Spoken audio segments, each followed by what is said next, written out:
Ranchi branch chairman CA Anish Jain ji, vice chairman Vivek ji, Abhishek Kedia ji immediate past chairman, Harinder भाई treasurer सिकासा chairman, B के Thakur ji CP chairman, और साथ में हमारे आज के चीफ गेस्ट के रूप में पधारे बैंक ऑफ बड़ौदा से स्वप्निल जी जो कि डिप्टी रीजनल मैनेजर है बैंक ऑफ बड़ौदा से। सीनियर मेंबर्स में मंजीत वर्मा जी, अनूप गर्ग जी, राजेश श्रीवास्तव जी जो कि पास चेयरमैन भी है, और बाकी सभी मेंबर्स, सीनियर पास चेयरमैन, मेरे जूनियर मेंबर्स, सिकासा स्टूडेंट, सभी को मेरा नमस्कार। मैं सबसे पहले धन्यवाद देना चाहूंगा रांची ब्रांच का, स्पेशली ठाकुर साहब का, पूरी मैनेजमेंट कमेटी का, जिन्होंने मुझे ये अपॉर्चुनिटी दी कि मैं आपके बीच में अपनी कुछ बात जिसके माध्यम से हम यहाँ पर आज अवेलेबल है रख पाऊँ, आपके बीच में मुझे बोलने का मौका मिल पा रहा है, उसके लिए फिर से एक बार आप सबका धन्यवाद। अभी जो हमारे आज के चीफ गेस्ट के रूप में, क्योंकि बैंक ऑडिट का सेमिनार का ये आज जो सेमिनार बैंक ऑडिट टॉपिक पर है, तो वो बिल्कुल रेलिवेंट जो चीफ गेस्ट हमारे हैं वो बैंक ऑफ बड़ौदा से इस समय श्रीवास्तव जी यहाँ पर मौजूद है। तो जब सर अपने बैंक के बारे में बता रहे थे, बैंक की टोटल एडवांसेस, टोटल ब्रांचेस के बारे में, तो मैं उसमें एक चीज ऐड करना चाहूंगा कि मैं पिछले कुछ सालों से दुबई में भी वर्किंग कर रहा हूं, और दुबई मींस यूएई में मैं बात करूं तो only Indian nationalised bank is bank of Baroda जो वहां पर है। और वो ऐसा नहीं है सिर्फ वहां पर वो बैंक है, वो बहुत लीडिंग अप्रोच में है, बहुत अच्छी वर्किंग है बैंक के, वहां पर भी अच्छे खासे एडवांसेस ब्रांचेज है। तो आप इससे अंदाजा लगा सकते हैं कि इंडिया का एक ही बैंक जो कि नेशनल बैंक वहां पर वर्किंग कर रहा है, उसमें से बैंक ऑफ बड़ौदा है। यकीनन बैंक ऑफ बड़ौदा हमारे लिए मतलब बैंक के रूप में भी हम सब साथ में एक पार्ट इन पार्सल वर्किंग करते रहते हैं, हमेशा सर्विसेज मिलती रहती है। और आज उन्होंने इतना समय आगे लिए निकाला ब्रांच के प्रोग्राम में आईसीआई के लिए, तो मैं being a regional council member भी आईसीआई के बिहाफ पर आपका धन्यवाद करता हूं कि आपने इतना टाइम स्पेयर किया और बहुत बड़े तरीके से आपने एड्रेस किया कहते हैं इनको।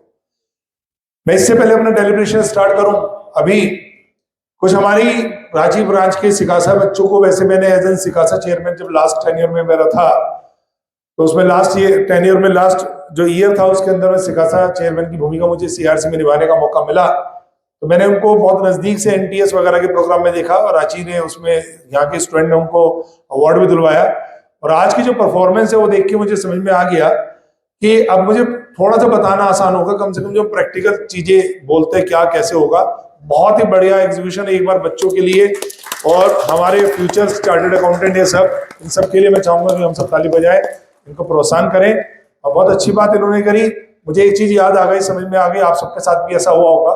नॉर्मली हम वैसे भी कभी ऑडिट पे जाते हैं, not only bank audit, other audits भी, तो कहीं ना कहीं इतने साल पढ़ाई करके ना वो कुदरती हो जाता है। जब कोई पंडित जी है, कोई भी जब वो मंदिर में बैठता है इतने टाइम तक, तो चीजें तो याद हो ही जाती है, लेकिन कहीं ना कहीं प्रभु की कृपा भी होती है।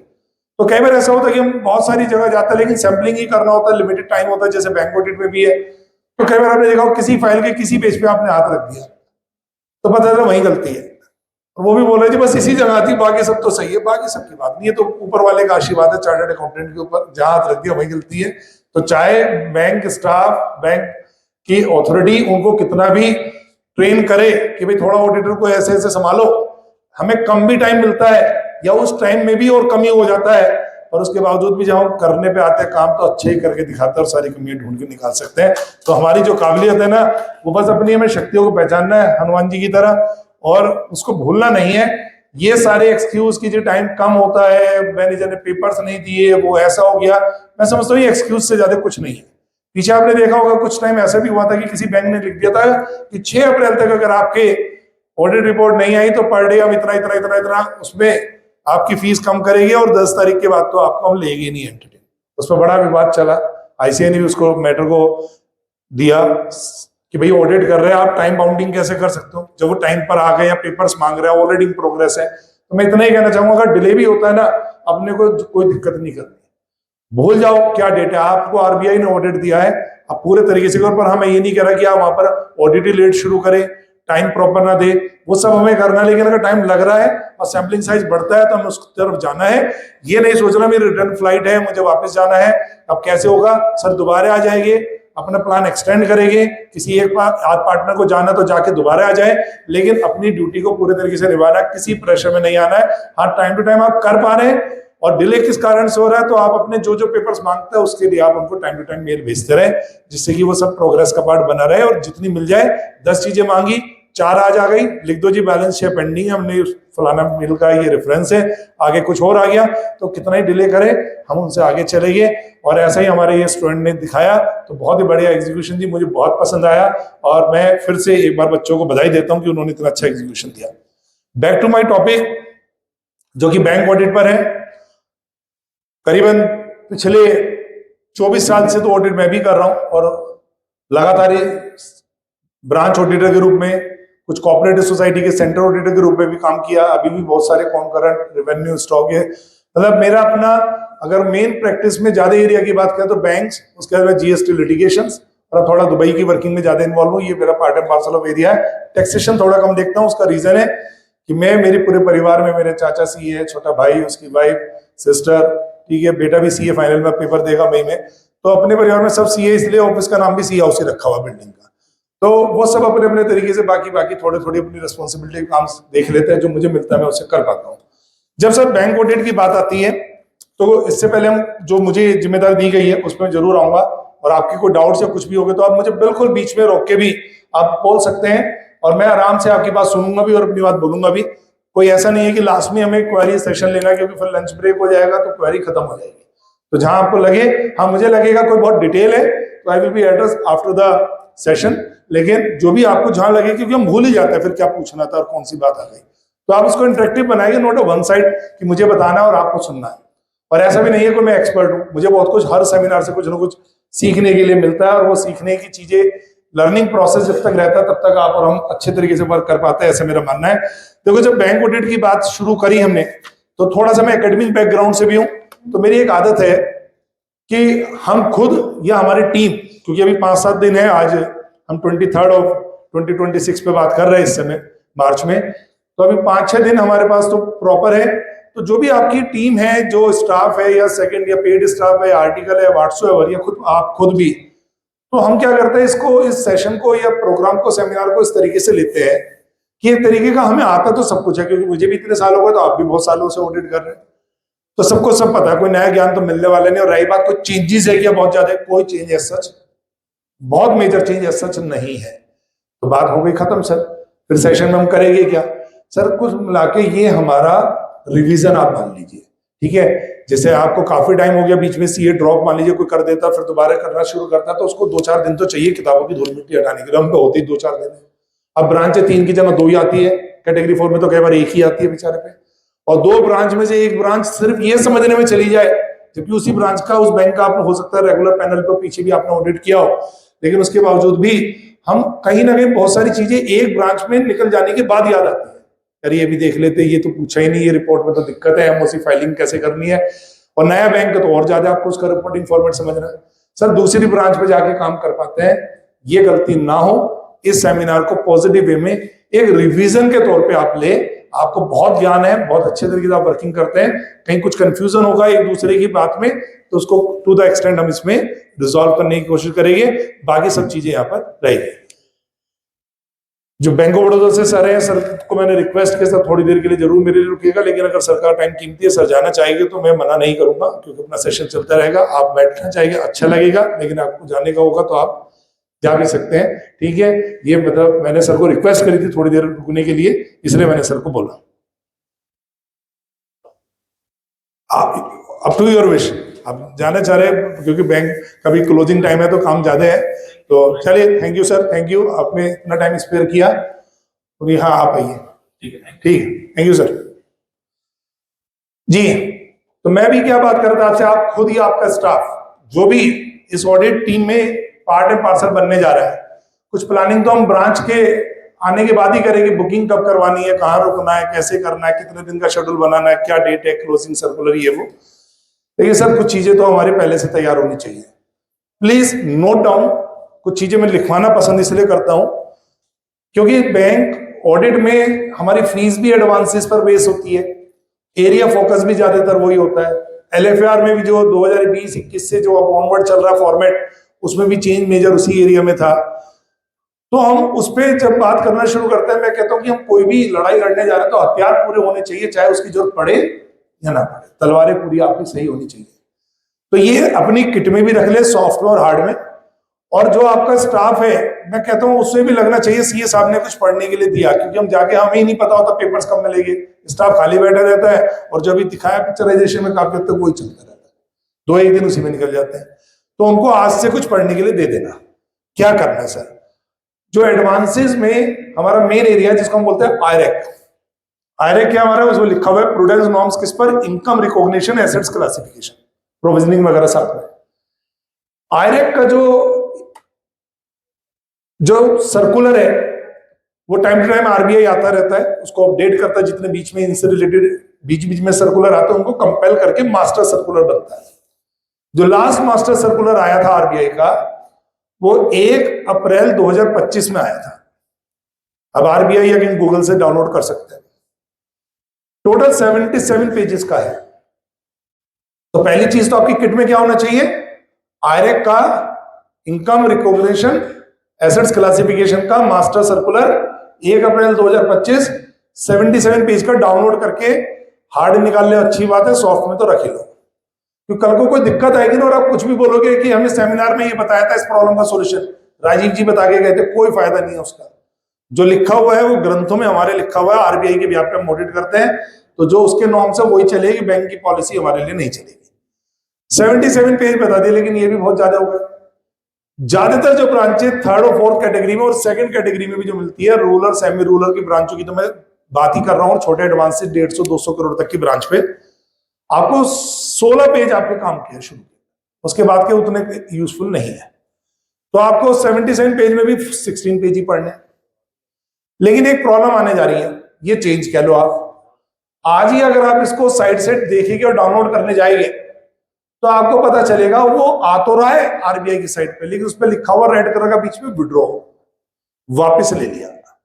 अब वापस ले लेगा क्या मतलब है, 25 वाला वापस हो गया, कुछ कमियां थी क्या, या फिर 24 वाला लगेगा?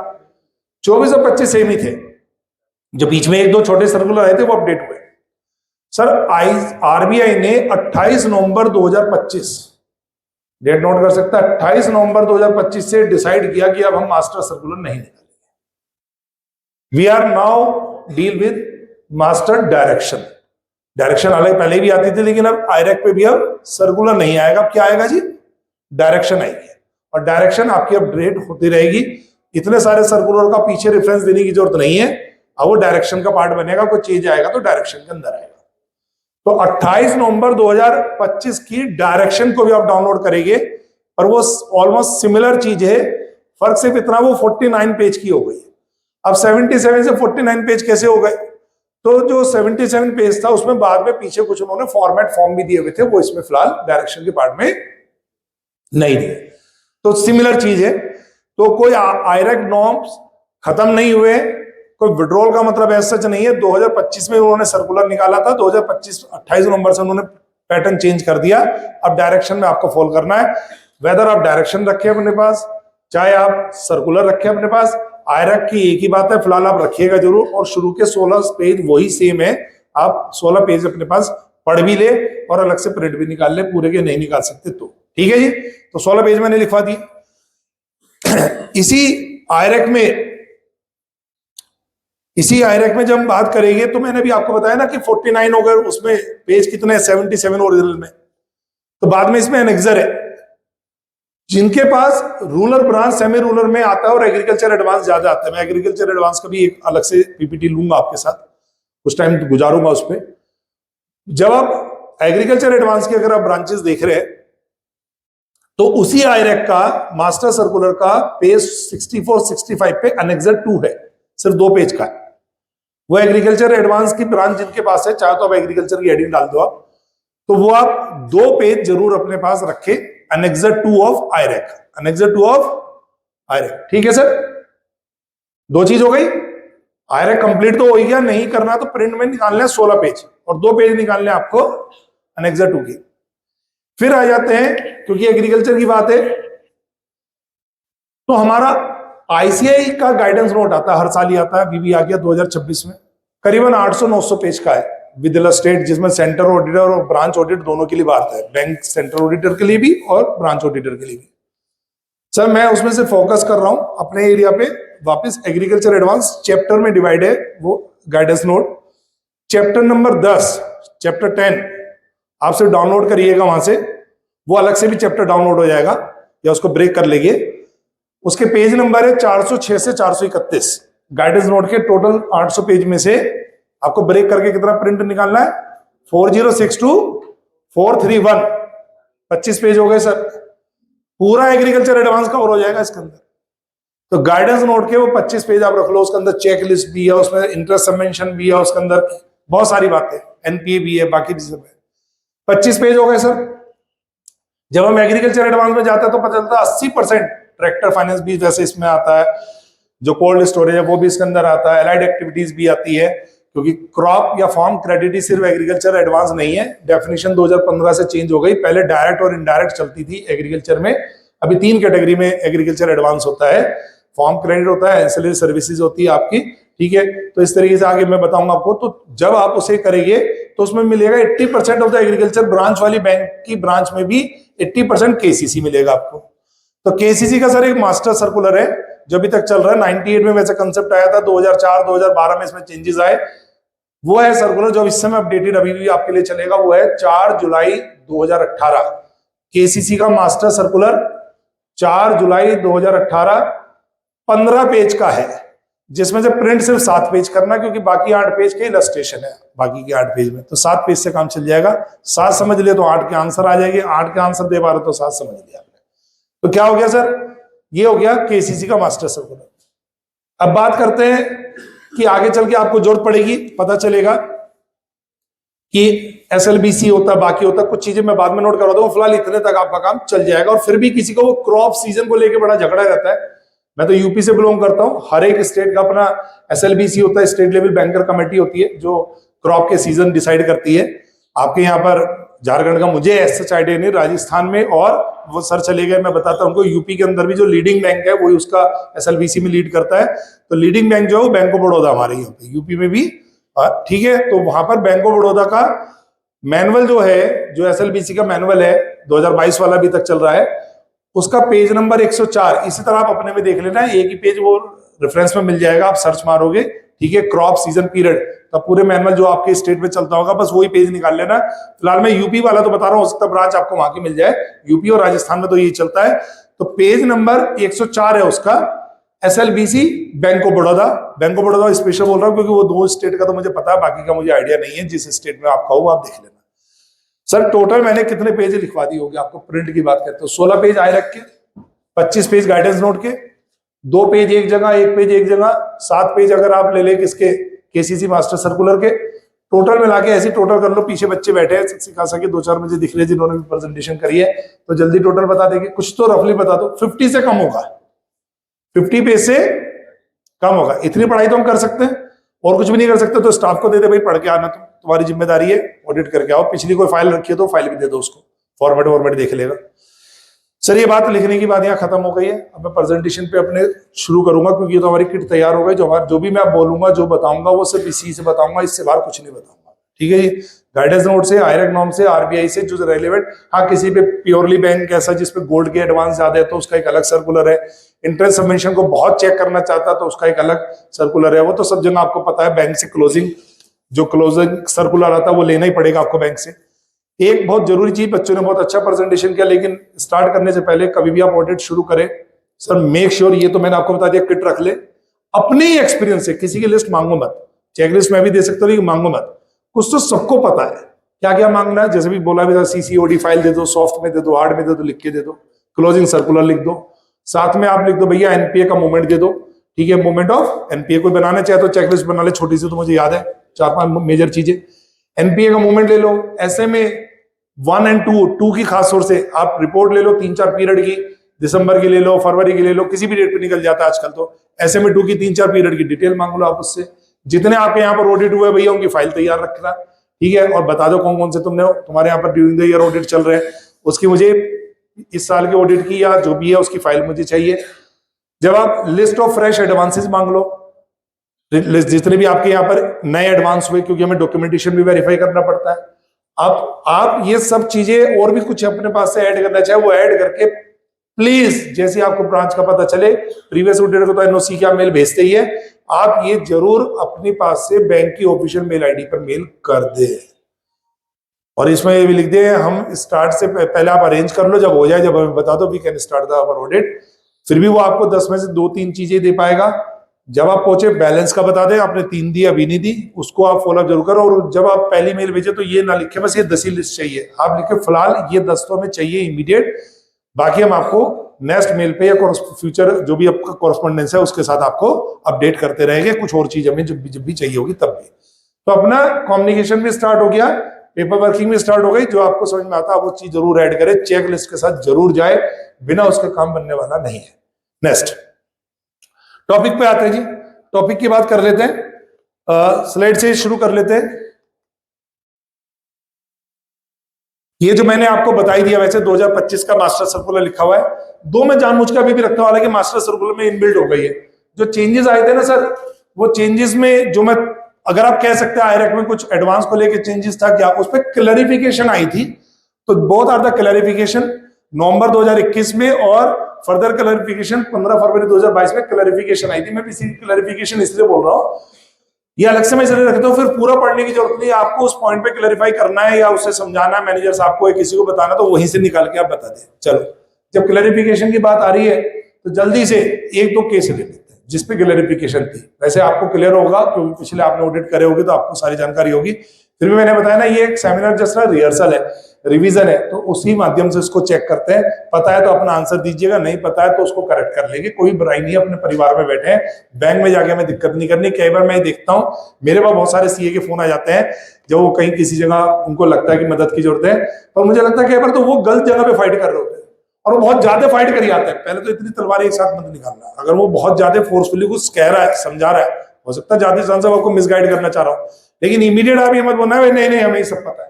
आपको कहीं हल्का से भी लग रहा है या आप आज के सेमिनार से आप कॉन्फिडेंट नहीं है, तो थोड़ा सा आपको अपने सीनियर से, अपने शहर में या किसी से एडवाइस लेनी है। तो उसके बाद ही आप जब 2 जगह से कंफर्म कर लेंगे, हाँ आप सही जगह लड़ाई कर रहे हैं, इस अकाउंट पे ऐसे ही होना है, जब आपके पीछे बैक हो, है ना, क्योंकि हमारे पास भी तो गलत इंफॉर्मेशन हो सकती है ना, तब आप फाइट करना अच्छे वाली।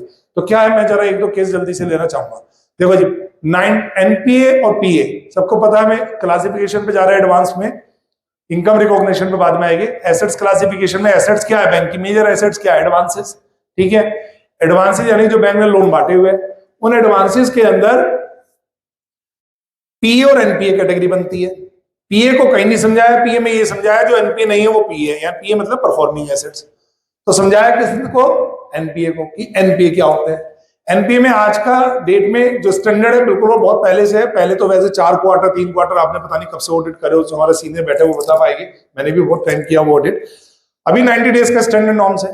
90 डेज में हम ऐसे समझे बात को, किसी की ईएमआई अगर टर्म लोन है, चाहे हाउसिंग है या टर्म कार लोन है या सीसी में है, तो उसमें इंटरेस्ट या जो भी चार्जेस है वो कंप्लीट रिकवर नहीं हुए या कोई भी डिपॉजिट नहीं है 90 डेज में, तो मान लेते हैं किसी के 90 डेज एग्जैक्ट ड्यू होने के बाद, दिसंबर की कोई इंस्टॉलमेंट ड्यू हो गई थी लास्ट में, उससे पहले की सब दे रखी है, वहां से उसने डिफॉल्ट चालू करा पार्टी ने। अब मंथ में नहीं बोल रहे, डेज में ही बात करेगी, डेज ही लिखे हुए। 90 डेज सपोज 31 मार्च को कंप्लीट हुआ, एग्जैक्ट 90 डेज कब हुआ, 31 मार्च। तो आप कहेंगे भाई 31 मार्च हो गया, रूल्स में क्या लिखा हुआ है, रूल्स में एनपीए में आज भी ये लिखा हुआ है मोर देन 90 डेज पे एनपीए होगा। कब होगा एनपीए, एग्जैक्ट 90 कवर नहीं है, 90 डेज के बाद होगा। 90 डेज के ड्यू अगर पैसा नहीं मिला 90 डेज के बाद होगा, ठीक है। तो कई बार बैंक वाले फाइटिंग करते तो बड़ा मुद्दा आ जाता था इस चीज को लेके कि पता चला उसका 90 डेज 31 मार्च में ही हो रहा है कंप्लीट। तो बैंक वाले कहते थे ठीक है जी आज तो 90 डेज है, मोर देन लिखा है आईरेक में, आप ही पढ़वा देते हमें, तो कल हो जाएगा ये, और कल तो फिर कल ही है, फाइनेंशियल लग गया 1 अप्रैल से। तो सर अभी ये मुझे बताओ आपकी क्या एडवाइस है, ये एनपीए होगा या नहीं होगा on a date of 31 March, the 90 days exactly on 31 March, please give the answer. कोई भी गल सही पे मत जाओ, डिस्कशन कर रहे थे सर, ये तो नॉर्मल छोटा सा सवाल पूछा, या तो ऐसा आएगा नो आएगा, है ना, क्या करेगा अगर आप बताएं प्लीज। हो जाएगा, हो जाएगा। कोई नो भी कह रहे, एक जने कह रहे नो, बस नो, मैडम भी कह रहे नो, ठीक है नहीं होगा सर क्योंकि अभी 91 नहीं हुए। सर इस पे क्लैरिफिकेशन क्या है? क्लैरिफिकेशन ये आई कि मोर देन 90 लिखा है, यहां तक सही है, नहीं तो एग्जैक्ट 90 लिख दे, फिर 89 के बाद लिख दे। सर इस पे क्लैरिफिकेशन ये आई कि जब बैंक का पर्टिकुलर डे पे डे एंड लग गया तो डे एंड लगते उस दिन ही से वो ओवरड्यू हो गया। उस दिन से क्या हो गया सर? भाई 31 मार्च में चाहे रात के 12 बजे लगाए, कहीं ना कहीं वो डे एंड तो लगाएगा ना बैंक में, जैसे 8 बजे बंद हो जाता है कुछ भी, डे एंड लगने का फिर उस डे पे एंट्री नहीं हो सकती बैंक का सिस्टम, ठीक है। डे एंड लग गया तो खत्म। जैसे ही बैंक ने डे एंड लगाया, चाहे रात के 8 बजे लगाया, डे एंड होने तक अगर पैसा नहीं आया, मतलब 31 तारीख मार्च में 8 बजे बैंक डे एंड लगा रहा, उससे पहले पैसा आ गया तो ये उतना आ गया कि उसका डिफॉल्ट 90 से कुछ कम हो गया, तब तो ठीक। सर डे एंड एक बार लग गया, सेम डे से ओवरड्यू माना जाएगा, उसमें नेक्स्ट डे की जरूरत नहीं है, ये क्लैरिफिकेशन में लिखा हुआ और अब तो आयरेक के अंदर है, ठीक है जी। मेरी बात समझ में आ गई सबको? तो आंसर क्या है? 31 में वो एनपीए हो जाएगा, 31 मार्च में वो एनपीए हो जाएगा। आरबीआई ने क्लैरिफिकेशन डाली जिन पे इश्यूज थे और अननेसेसरी एमओसी डल रही थी, हट रही थी और दोनों तरफ से मेलबाजी हो रही थी, कुछ बैंक अपनी बात रख रहा था, कुछ ऑडिटर अपनी बात कर रहे थे, जैसे यहां पर भी दो राय बनी, तो उस चीज को रिजॉल्व करने के लिए क्लैरिफिकेशन आया। क्लैरिफिकेशन का मतलब कोई नई चीज नहीं है, जो चीज है उनमें कहीं डाउट है तो उसको दूर करना है। क्लैरिफिकेशन नंबर 1 मिल गई जी। दूसरी क्लैरिफिकेशन पे आते हैं। पहले हम सब यही करते थे क्योंकि 90 डेज हमें कंसिडर करना, उससे पहले कुछ भी हो रहा हो, और हमारे जो एडवांस खड़े हैं वो बैलेंस शीट में आते हैं, और बैलेंस शीट हम एज ऑन डेट वेरीफाई करते हैं, सर्टिफाइड करते हैं, वेटेड करते हैं। कहीं ना कहीं हम मार्च के से पीछे से 90 दिन चलना शुरू करते थे। हम कहते थे कोई अकाउंट मान लीजिए बीच में इरेगुलर हुआ, लेट से जुलाई से किसी की इंस्टॉलमेंट डिस्टर्ब हो गई, 4 महीने ऊपर जाने के बाद वो कहीं नवंबर दिसंबर में अकाउंट एनपीए चला गया, 3 में चला गया, 3 महीने मंथ काउंट कर रहा हूं, वैसे 90 डेज है, वो कहीं नवंबर दिसंबर में एनपीए हो गया, जनवरी में उसने फिर बहुत सारे पैसे जमा करवा दिए, ठीक है, तो उसका फिर वो वापस किस्तें कम ज्यादा या तो ओके हो गया या 1 मंथ पेंडिंग रह गया। तो मोरलेस हम क्या करते थे, हम लास्ट में देखते थे, या हम ऐसा देखते थे पूरे 10,000 रुपए की ईएमआई है उसकी, तो साल में 12 आनी है, 1,20,000 रुपए जमा होने। अगर टर्म लोन में क्रेडिट आया मान लीजिए 80,000, तो 80,000 को 10,000 से डिवाइड कर दिया, भैया 8 किस्तें तो आ गई, वो 80,000 कभी भी आए हो, अब बाकी 4 बचे, ठीक है, तो या जो भी बचा तो उसके हिसाब से उसको एनपीए की तरफ देखना है। सर उस पर भी क्लैरिफिकेशन आ गया, जो एनपीए का क्लासिफिकेशन है वो एज ऑन नहीं है, डेली होगा, और हर बैंक को ऑटोमेशन सिस्टम पे इसे डालना पड़ेगा। उसकी लास्ट डेट 2 बार बढ़ के 2021-22 तक गई वो। आज की डेट में बैंक के पास ऐसा सिस्टम सब पे है, पेपर्स की तो बिल्कुल ही बात हो रही है, और है भी, कि वो एनपीए जो है वो ऑटोमेशन पे मार्क करेगा, यानी डेली बेसिस पे क्लासिफिकेशन है। पहले बैंक भी क्वार्टरली रिव्यू करता था, कुछ बड़े बैंक मंथली भी कर लेते थे, इसलिए कई बार बैंक इंटरनली जब एनपीए करता था तो वो जून, सितंबर, दिसंबर कट ऑफ पे करता था, क्वार्टर एंड पे। अभी ऐसा नहीं है, किसी भी डेट की एनपीए आपको डेट मिल सकती है, वो हो सकता है वो 23 अगस्त हो सकता है कोई और नवंबर हो, तो एनपीए जो है वो डेली आपकी मार्किंग है, और डेली उसके अपग्रेडेशन को चेक करना है, ईयर एंड वाला कंसेप्ट इसमें नहीं है। सीसीओडी को लेके कुछ इश्यूज रहता है, तो वो भी डिस्कस कर लेते हैं, अभी आ जाएगी चीज। तो फिलहाल क्लैरिफिकेशन में तो कुछ बातें समझ में आई, क्लैरिफिकेशन का क्या मतलब है। नेक्स्ट पे हम वो 90 डेज की बात कर रहे हैं, और नॉस में मैं बहुत ज्यादा पढ़वाने पे नहीं जाऊंगा क्योंकि मैंने सब आपको पीपीटी देके जानी है, और जो मैंने आपको बताया था ना आयरेक को किसी को डाउनलोड करने में दिक्कत है मेरे में, वो भी दे दूंगा ब्रांच को, आपकी मेल पे आपको मैं चेयरमैन साहब से रिक्वेस्ट करूंगा कि वो सारे मेंबर को ग्रुप में उसे डाल दे तो अच्छा रहेगा, ठीक है, ईजी हो जाएगा, बाकी डाउनलोड खुद भी कर सकते हैं। सर आउट ऑफ ऑर्डर पे, क्योंकि हम 2 कैटेगरी और ले लेते हैं, हमारे पास जो सीसीओडी है वह एडवांसेस की भी फर्दर 4 कैटेगरी होती है ना। सीसीओडी एक तरफ हो गया, आपके बिल्स परचेज हो गया, बाकी टर्म लोन हो गया। टर्म लोन में सारे लोन आ गए दुनिया भर के, car loan, housing loan, personal loan, ये लोन वो लोन सब उसमें चला गया। टर्म लोन का मतलब होता है पैसा बैंक ने एक बार दे दिया, रीपेमेंट शेड्यूल बन गया 2, 4, 5, 20 साल, और आप उसका पेमेंट दे रहे हैं। बुलेट पेमेंट करने की बात है, बुलेट पेमेंट कर रहे हैं 1 साल में, जैसे गोल्ड लोन में होता है, मंथली कहीं क्वार्टरली, ऐसी आपकी इंस्टॉलमेंट, जैसा बैंक ने शेड्यूल बनाया तय हुआ वैसा वो चलेगा। सीसीओडी आपको पता है वर्किंग कैपिटल लोन उसका पार्ट है ही। अच्छा, सीसीओडी में सिर्फ वर्किंग कैपिटल लोन ही आता है, या सीसीओडी किसी और तरीके से मिल सकते हैं, किसी प्रोफेशनल को भी मिलती है ना सीसीओडी की बात करें तो, ठीक है। सीसीओडी में अगर हम बात करें तो वो डिफरेंट तरीके से आपको, मैं तो बल्कि एक जगह पुणे मैंने पिछली बार ऑडिट किया, तो वहां तो मुझे बड़ा अजीब सा लगा, उन्होंने दे रखा है, बैंक ने ओडी दे रखा, वर्किंग कैपिटल लोन दे रखा है किसी कोचिंग इंस्टीट्यूट को, और मैंने उनको पूछा भाई ऐसा कौन सा कोचिंग इंस्टीट्यूट है जो बच्चे को पढ़ा देता है और उसकी फीस नहीं आती और बाद में रिकवर होती है, जिसपे आप इसमें ओडी ले रहे हो। ये तो एडवांस लेने वाले बंदे हैं, कोचिंग वाले बंदे। मुझे बताओ कभी ऐसा हो सकता है पढ़ा के वो पढ़ के चला जाए उसके बाद उसने फीस मांगेगी? तो मैंने तुम्हारा कौन से डेटा खड़ा और कौन सा स्टॉक है तुम्हारे पास, किस चीज की तुमने इसमें लिमिट ली है? आप समझो बस वो उसको इंटरेस्ट रेट और करने कराने के चक्कर में वो खैर एनपीए करके आया हूं अकाउंट को, क्योंकि वो जिस कैटेगरी में लोन दिया जा रहा है या उसके लिए वो एलिजिबल बोरोवर नहीं है, तो वो अपने आप ही इनिशियल स्टेज से ही अकाउंट जो है वो अपने आप में गलत इरेगुलरिटी में जाएगा, तो उसको मार्किंग करनी है। सीसीओडी कैटेगरी में आउट ऑफ ऑर्डर का कंसेप्ट चलता है। आउट ऑफ ऑर्डर का क्या मतलब है? यहाँ ईएमआई तो है नहीं, किसी ने 1 करोड़ की लिमिट बनवा ली, अब 1 करोड़ की लिमिट चल रही है, वो उसमें पैसा निकाल भी रहा है, जमा भी कर रहा है, सेल का परचेज का जो चल रहा है, ये अकाउंट एनपीए कैसे होता है? अगर इसको एनपीए की कैटेगरी में देखना, जब क्या हो जाए, 2 क्राइटेरिया, 2 में से कोई एक, जब भी आपको कट ऑफ डेट पे बात करनी है, आप बैलेंस शीट पे बात करें तो 31 तारीख मार्च में करो, और मैंने बताया एनपीए किसी भी डेट पे आप चेक कर सकते हो, वो डेट कोई भी हो सकती है, मान लीजिए 20 जनवरी भी है तो 20 जनवरी से पीछे के 90 दिन देख लो आप, क्योंकि आप किसी भी दिन बात करो, या जहां से पैसा आना बंद हुआ वहां से आगे चलो 90 दिन।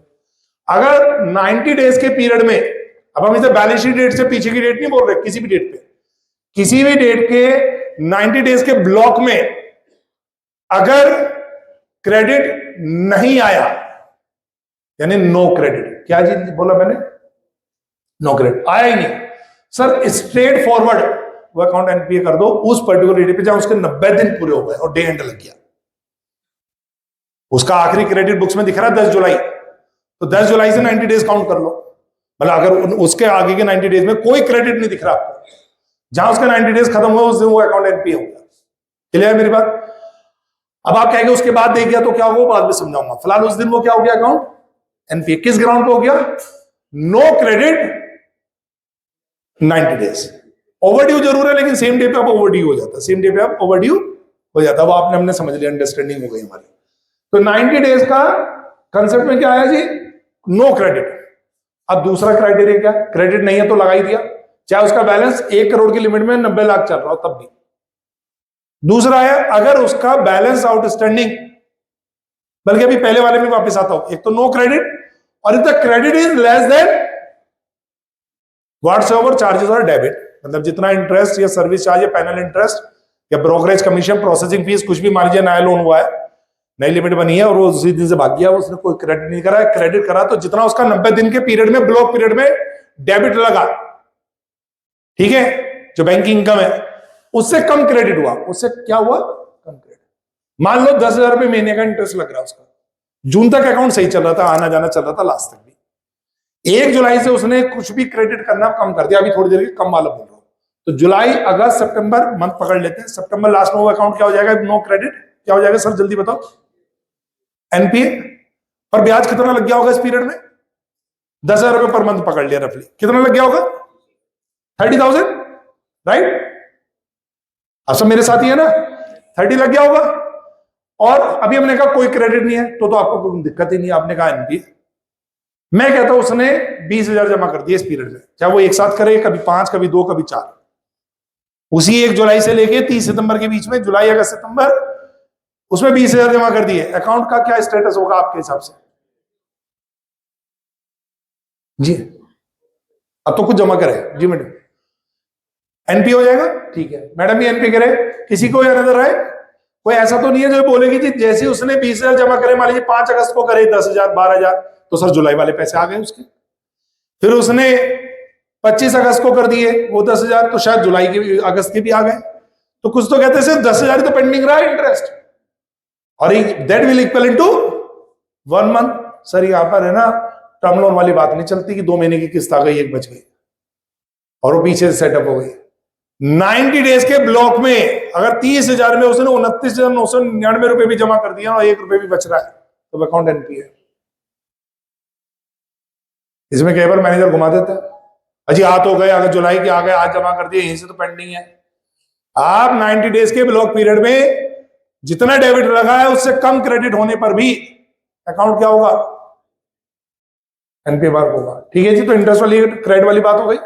और एक बड़ा सिंपल तो यही कि अगर उसका आउटस्टैंडिंग बैलेंस ही लिमिट से एक्सीड चल रहा है, लिमिट से 1 करोड़ की लिमिट है, 1 करोड़ से ज्यादा बैलेंस चल रहा है कंटिन्यूसली, एक दिन नीचे आ गया तो फिर आप वो जहां से फिर दोबारा ऊपर गया वहां से काउंट करना, फिर नई series counting 1 to 90 days continuously अगर ओवर लिमिट बैलेंस चल रहा है तो balance is outstanding balance is more than the limit, ठीक है। 90 दिन कंटिन्यूसली, तो अकाउंट 90 दिन पूरे होने वाले दिन ही एनपीए, डी एंड लगने के बाद एनपीए हो जाएगा। क्लियर हो गई मेरी बात सर? ये तो क्लियर हो गई।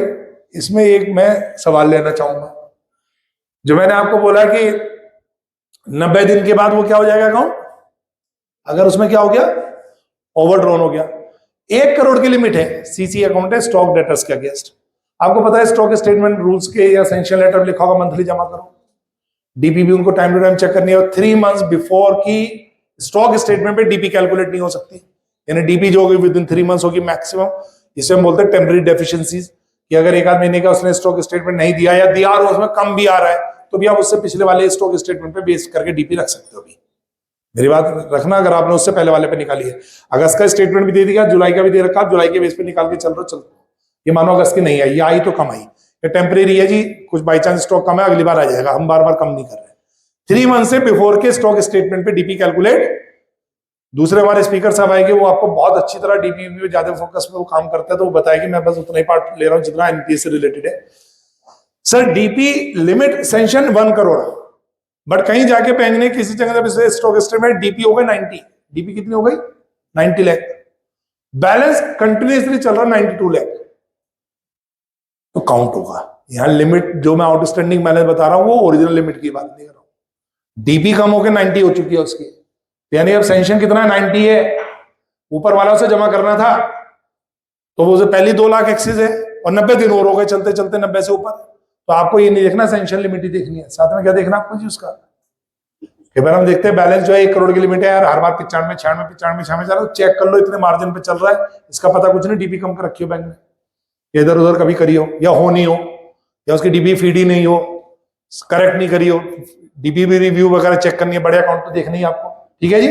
तो फाइनली आपको क्या करना है जी मैम प्लीज। मतलब बैंक वाले ही भरते हैं अलग अलग पेन से और उसको प्रेजेंट कर देते हैं, क्या उसका उपाय है? देखिए जो आप बता रहे हैं ये आप बता रहे हैं, लेकिन इसकी जो डॉक्यूमेंटेशन वेरिफिकेशन आप नहीं कर पाओगे कि जी उन्होंने भरा, अगर कर पा रहे हो तो उसे फ्रॉड में डाल दो, तो बैंक वाले खुद ही अपने घर में अपने आप ही अपने पेपर पूरे कर रहे हैं। मैडम देखो फॉर्मेट तक की तो सही है, लेकिन आपने अभी इससे पहले बोला कि उन्होंने ही भरा है और उसी पेन से भरा, नहीं ये समझ में आप पा रहे हैं, प्रूफ कर पाओगे तो ठीक है, नहीं कर पाओगे तो मैडम कुछ नहीं, चोर वो जो पकड़ा जाए और जो प्रूफ हो जाए। मेरी एडवाइस में आप इसको इस बेस पर तो नहीं करो, पेपर्स तो आ गए ना, पेपर्स की अगर आपको लग रहा है कि पेपर फर्जी है किसी, या कई बार तो सीए की रिपोर्ट में लिखा होता है यूडिन किसी ने हाथ से लिख दिया, वैसे कर दिया, कुछ और कर दिया, उसे आप वेरीफाई करो वो यूडिन साइड पे नहीं, तब तो आप पे डॉक्यूमेंटेशन है कि यूडिन ये लिखा और वहां पर ये लिखा। मैडम जिस चीज को प्रूव कर सकते हो उसी की अपन बात करेंगे, बाकी की बात नहीं करेंगे। जनरल क्या चल रहा है बैंक में नहीं चल रहा है उस पर अपने को जाने का कोई लाभ नहीं है, जिस केस को आगे जाके हार जाए उसको आगे बढ़ाने का कोई लाभ नहीं है, ऐसा मेरा मानना है। मेरी एडवाइस इसमें कम है, ठीक है। आप या तो पेपर स्ट्रॉन्ग करें या वो अपने कमिटमेंट दे कि मैंने इसे भरा है। कई बार ऐसा एक आधा स्टाफ होता है जो नाराज होता है, और पुराने टाइम में तो होता जब मैनुअल ऑडिट करने जाते थे हम, तो मैनुअल मतलब ज्यादा सीबीएस में कम थी दिक्कत, तो कई बार एक स्टाफ ऐसा मिल जाता तो वो लिस्ट ही दे देता था, इन सारे अकाउंटों को करा सेट, बस हम कहते थे ये काम का हो गया ऑडिट पूरा लाके। आपको कोई ऐसा अगर विभीषण मिल जाए ब्रांच के अंदर तो बढ़िया बात है मैडम, आपका ऑडिट सक्सेस हुआ, आप बधाई हो आपको, आप 10 करोड़ जीत गए, है ना। तो ऐसा कुछ, तो फिलहाल पेपर पे बात करेंगे, ठीक है जी। किसी का और कुछ जी, अब कैसे गलत पता चले आपको? Sanction guidance notice, sanction letter देखना, आप पेड स्टॉक में मान लो कि वो क्रेडिट्स माइनस नहीं कर रहा है या उसका डिस्काउंटेड वैल्यू माइनस नहीं कर, सर सैंक्शन लेटर से अलग अगर वो बना है और उसके अगेंस्ट डीपी बनी है तो आप उसे कैंसिल कर दो, फिर डीपी आप नहीं निकालो, अपने हिसाब से निकालो और डीपी को चेक करो कि बैलेंस कितना चल रहा है। डीपी ये नहीं जो उन्होंने मानी है, डीपी जो वो भी तो डीपी भी तो किसी बेस पे कैलकुलेट होगी, और बेस में आपके पास प्रूफ है। सैंक्शन लेटर कहता है ये जुड़ेगा, ये माइनस होगा, वो अनुरुद्ध जी लेगी आपके साथ अगले प्रोग्राम में, तो आपको वैसे ही फार्मूले से अपने आप खुद निकाल के देखो जो सैंक्शन लेटर में लिखा है। बैंक ने जो किया अगर वो सैंक्शन लेटर के हिसाब से नहीं किया तो आपकी बात ठीक है, फिर आप उस बेस पे चैलेंज करो। सर सैंक्शन लेटर में तो सही लिखो, सैंक्शन लेटर को तो बेस मानना ही पड़ेगा बॉस। अब उसे भी नहीं मानोगे तो किसे मानोगे? सबकी डीपी अगर आरबीआई निकाल के दे देगा, कहीं पर डेटा तो 90 डेज भी चल रहे हैं, कहीं पर उससे ज्यादा भी चलते हैं, कहीं डिस्काउंटेड लेगा कहीं लेगा। ये तो बैंक टू बैंक पॉलिसी भी हो सकती है, स्कीम टू स्कीम भी हो सकता है। आप उस पर क्वेश्चन नहीं कर सकते, ठीक है। फिर तो फिर तो डीपी का आरबीआई एक पोर्टल ही बना दे, सब इसमें फीड करो, जो डीपी है वो लिख दो और वो अपना ई इनवॉइसिंग की तरह सिस्टम पे चढ़ जाए। सर अभी मैं उससे वाकिफ नहीं हूँ, सैंक्शन लेटर को तो आपको मानना ही पड़ेगा, नहीं मान रहे तो फिर अपने आप में गड़बड़ है। सैंक्शन लेटर को आप मान लीजिए, सैंक्शन ही गलत हुआ है तो वो आपको एलएफआर में कहीं पे आपको डाला। लेकिन जो बैंक आगे सिस्टम काम कर रहा है, सैंक्शन, हाँ सैंक्शन में अथॉरिटी के बाहर करा है नहीं करा है, रेड फ्लैग है, बाकी है, ये वीकनेसेस है, इंटरनल फाइनेंशियल कंट्रोल वीक है, ये सारी चीजें आप जरूर कंसिडर कर सकते हैं, रिपोर्ट में डाल सकते हैं। लेकिन फिलहाल उस पर्टिकुलर अकाउंट पे जिसका जो सैंक्शन लेटर हुआ उसी के हिसाब से आपको आगे चल के उसका चेक करना है कि वो फाइनेंशियल अकाउंट पे अगर आप पीएनपीए की बात कर रहे हैं, कैलकुलेशन डीपी की बात कर रहे हैं, तो आप भैया उसमें चेक करिए, सैंक्शन लेटर से करो जी, ठीक है जी। पेड स्टॉक वगैरह जी Good afternoon, sir. Ji, good afternoon. Sir, ji. I have a query regarding unsecured advances. Sir, अगर आप उसको भी टच कर सके टॉपिक को, usually whenever we go for a bank audit, generally अगर कोई unsecured advances है जो कि slip हो जाती है, जी, तो उसको लेकर के कई बार हमारी डिस्कशन डिबेट होती है। अनसिक्योर्ड एडवांस मतलब आप पर्सनल लोन की बात कर रहे हैं? Right. Personal loan, education loan, ठीक। की लोन्स जो होते हैं जिनमें वैल्यू ऑफ सिक्योरिटी आइदर नील है हाँ। या फिर है ही नहीं। मैं ले लेता उस हूँ, तरीके के cases में- उसे भी ले लेते हैं। अभी फिलहाल जो जो चीजें हम जहां तक बोल रहे हैं उसमें पहले ले लेते हैं, फिर मैं आपके पॉइंट कंसिडर कर लूंगा, नहीं तो लास्ट में आराम से लूंगा क्वेरी, ठीक है जी। आउट ऑफ ऑर्डर वाली बात समझ में आ गई जी, क्लियर हो गया ना? सीसी अपने ओडी में दो चीजें चेक करनी है, उसके हिसाब से आपको चलना है। ओवरड्यू बिल्स रिमेन में, बिल्स रिमेन में क्या होता है, डिस्काउंट करवा लिया आज बिल परचेज बैंक ने, है ना, या एक्सपोर्ट बिल है उसको ऊपर डिस्काउंटेड हो गया, पैकिंग वाला क्रेडिट जैसा। अब वो डिस्काउंटेड कर दिया बैंक ने आज, और डिस्काउंटेड के बाद उसकी पेमेंट का शेड्यूल बना के वो 4 महीने बाद पैसे आएंगे, 4 महीने ड्यू डेट पे, वो डिस्काउंटेड के बाद जो ड्यू डेट आई उस पर वो पैसे नहीं आए, ठीक है। 90 डेज कहां से काउंट होगी? जिस दिन फाइनेंस हुआ है, जिस दिन वो पेमेंट शेड्यूल था, क्लियर होना चाहिए। वैसे कहां से आएगी जी 90 डेज? डिस्काउंटेड हुआ जिस दिन? नहीं सर, जिस दिन डिस्काउंटेड में डिस्टेंशन के बाद तो ये हो ना 4 महीने बाद इसका पैसा एक्सपोर्ट के बाद आएगा और वहां से आएगा आपको मिलेगा, या इसका पेमेंट जिस दिन उसका पेमेंट शेड्यूल ड्यू था उस दिन से वो डिफॉल्ट हुआ, वहां से 90 दिन में भी अगर वो रिकवरी नहीं हुई बैंक को तब काउंट होगा, ठीक है। डिस्काउंटेड की डेट से नहीं होगा प्लीज, ठीक है। उसका जरा एक बार चेक कर लेना, ठीक है। मैं जल्दी से पॉइंट कवर कर लूंगा जो मेरे, और लिक्विडिटी फैसिलिटी, डेरिवेटिव्स, ट्रांजैक्शन में बहुत ज्यादा नहीं कंसिडर करा, आपकी क्वेरी होगी तो ले लूंगा मैं इसमें। ये मैंने आपको बता दिया, due date, repayment date bank को मेंशन नहीं करना है। पहले मास्टर में डाटा में कम फीड होता था, मैनुअल जब था जब तो बहुत ही ज्यादा डाटा उसमें नहीं रखते थे। जब भी चेंजेस हो रहा है, और इसमें एक मेन इंपॉर्टेंट चीज, तो बाद में एक सर्कुलर भी आ गया 2024 में, शायद उसका अपडेशन भी आया, मेरे पास कोई डेट शायद लिखी हुई है उसकी, तो मैं आपको बता पाऊँ उसमें, एक मिनट बता देता हूँ। ये सब एलएफआर वगैरह भी सब आपके इसी से भरे जाएंगे, ठीक है। मार्किंग करी थी उसकी डेट की,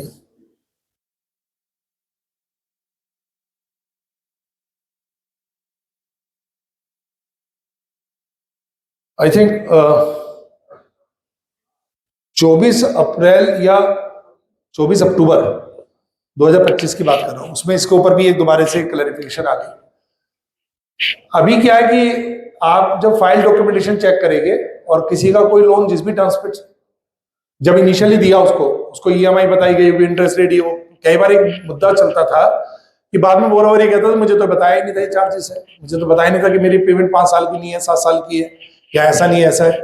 तो जो भी टर्म्स कंडीशन है वो वहां सिस्टम में तो डलेगी, उसका आपने कम्युनिकेट टू बोरोवर कर दिया नहीं कर दिया, उसका आपके पास एक एक्नॉलेजमेंट लेटर फाइल में लगा होना चाहिए, और टाइम टू टाइम अगर अपडेट या चेंजेस हुआ तो वो भी लगना चाहिए, ठीक है। तो आप जब फाइल चेक करें और अगर कहीं चेंजेस आए हैं जो आपको रिपोर्ट में मिल जाएगी, तो आप क्या करेंगे, वहां से उसको चेक कर ले कि वो फाइल में भी वो डॉक्यूमेंट है या नहीं है, कि पता चला पार्टी को उन्होंने कम्युनिकेट ही नहीं करा। तो repayment due date, NP date, marking with example, हर तरीके से सिस्टम में डालना जरूरी है। अब ये ऑटोमेशन का पार्ट है और नहीं हो रहा है, तो ये फाइनेंशियल जो कंट्रोलिंग सिस्टम है उस पर ही क्वेश्चन रेज कर रहा है, और उस पर भी हमें अलग से रिपोर्ट करना है। वैसे बैंकों में फुलफिल हो रहा है। अब आप कहेंगे अगर बैंक में सब ऑटोमेशन चल रहा है, बैंकिंग सिस्टम खुद ही एनपीए कर रहा है, तो फिर हमें क्या दिक्कत आ गई, हमारे पास क्या जरूरत हो गई? सर कहीं ना कहीं हम आईएएस ऑडिटर तो हो ही गए, फोरेंसिक भी हो गए, अब तो सब मान के चलते हैं, सबको सब आना चाहिए, एआई चल ही रहा है। लेकिन दो चीजें अभी भी ऐसी थी जो बाद में भी आई थी जिनमें अभी मैनुअल है। तो कहीं ना कहीं सबसे मेन तो सीसी जनरल में ही आपका तो डीपी वगैरह जो डलेगी वो कैसे डलेगी, अभी भी कोई ना कोई कैलकुलेट करके मैनुअल फीड करके डालेगा, वो किस बेस पे डाल रहा है कहीं नहीं डाल रहा उसको आप चेक करें। दूसरा रिन्यूअल ड्यू हो गया, सिस्टम में रिन्यूअल डला हुआ भी है पर एक्चुअली पेपर के नाम पे फाइल में एक कागज नहीं है, आप उसे भी चेक करें। खाली ये नहीं कि जो रिन्यूअल पेंडिंग है सिर्फ उसी को देखना है, जो ड्यूरिंग द ईयर रिन्यूअल थे और जो बैंक ने कर दिए उसमें भी सैंपल चेक करें उनकी फाइलें मंगवा के। और बाद में आपको लार्ज एडवांस तो देखने ही है, टॉप 5 टॉप 10 भी आपको देख लेने चाहिए, वो अपनी जगह पड़ेगी। तो प्लीज आप इसमें चेक करेंगे ये सब चीजें, ड्यू डेट वगैरह बैंक सिस्टम जरूर कर रहा है लेकिन अभी भी उसके अंदर कुछ ऐसी खामियां है या मैनुअल इंटरवेंशन है और वहीं पर आपको उसको चेक करना है और वहीं पर आपको चीजें मिलेगी। आउट ऑफ ऑर्डर मैंने आपको समझा दिया है 90 डेज का कैसे कैसे करना, वो सारी रिपीटेशन है, मैं ऑलरेडी एग्जाम्पल में कवर कर चुका हूं। सर इंपॉर्टेंट रिपोर्ट है और ये अपनी आप चेकलिस्ट में मैंने बोला डाल देना, जहां पर सीसीओडी को छोड़ के यानी कि रिवॉल्विंग क्रेडिट नहीं है वहां पर तो 3 लिस्ट बन रही है, SMA 0, SMA 1, SMA 2। मतलब क्या 90 डेज, देखो एनपीए अकाउंट का मतलब जो परफॉर्म नहीं कर रहा है ऐसा भी नहीं है, जो परफॉर्म या डिफॉल्ट है लेकिन अप टू 90 डेज वो स्टिल स्टैंडर्ड होता है। 90 डेज का ओवरड्यू के बाद वो एनपीए होता है। तो किसी का 20 दिन का डिफॉल्ट है, एक किस्त टूट गई, 40 दिन से पेंडिंग चल रहा है तो वो डिफॉल्ट में तो आ रहा है लेकिन अभी उसको स्टैंडर्ड कैटेगरी में रखेंगे, पर वो एक तरीके अलार्मिंग है खासतौर से SMA 2। तो भैया ये रिपोर्ट आप अलग अलग डेटों की और अब तो किसी भी डेट की मांग लो, मैं तो कहता हूँ मंथ एंड की तो मांगो ही मत, कभी मांग लो 20 नवंबर की दे दे भाई, दिसंबर की दे दे। मूवमेंट ऑफ एनपीए भी चेक करना। अच्छा मूवमेंट ऑफ एनपीए में क्या चेक करते हो, हम नॉर्मली हमारा स्ट्रेस किस पे होता है, जो अकाउंट बैंक ने खुद एनपीए मार्क कर दिए ड्यूरिंग द ईयर उसमें कुछ चेक करना है क्या, आपको पता चल जाता है 10 अकाउंट इतनी अमाउंट। जब मूवमेंट ऑफ एनपीए देखोगे उसकी स्टार्टिंग क्या होती है, ओपनिंग ईयर, अगर पूरे ईयर का मूवमेंट ले रहा हो, मंथ का भी ले सकते हो, पूरे ईयर में मूवमेंट ऑफ एनपीए में आपको पता चला डे 1 पे बैंक के फाइनेंशियल डे 1 1 अप्रैल में इतने अकाउंट एनपीए में थे, इतने रुपए की ग्रॉस वैल्यू पर, 5 अकाउंट और बढ़ गए, 2 अकाउंट कम हो गए और ऐसा ऐसा करके हो गया, ठीक है क्लोजिंग बैलेंस। मैं पूछ रहा हूं जो अकाउंट बैंक ने खुद एनपीए मार्क कर दिया उसमें कुछ देखना है क्या, क्या देखना जी, प्रोविजनिंग तो एक्चुअल लेवल पे हो रही है, प्रोविजनिंग हम चेक ही नहीं करते सर, जैसे क्लासिफिकेशन चेंज होगा तब प्रोविजनिंग आएगी सर, वो भी बाद में देखेंगे, उससे पहले कुछ बताओ। हाँ रिवर्सल प्रॉपर, 2 चीजें सर, एक तो उसने स्टैंडर्ड मार्क से एनपीए खुद किया नहीं सब स्टैंडर्ड ले गया, पर क्या हर कोई स्टैंडर्ड सब स्टैंडर्ड में जाएगा क्या,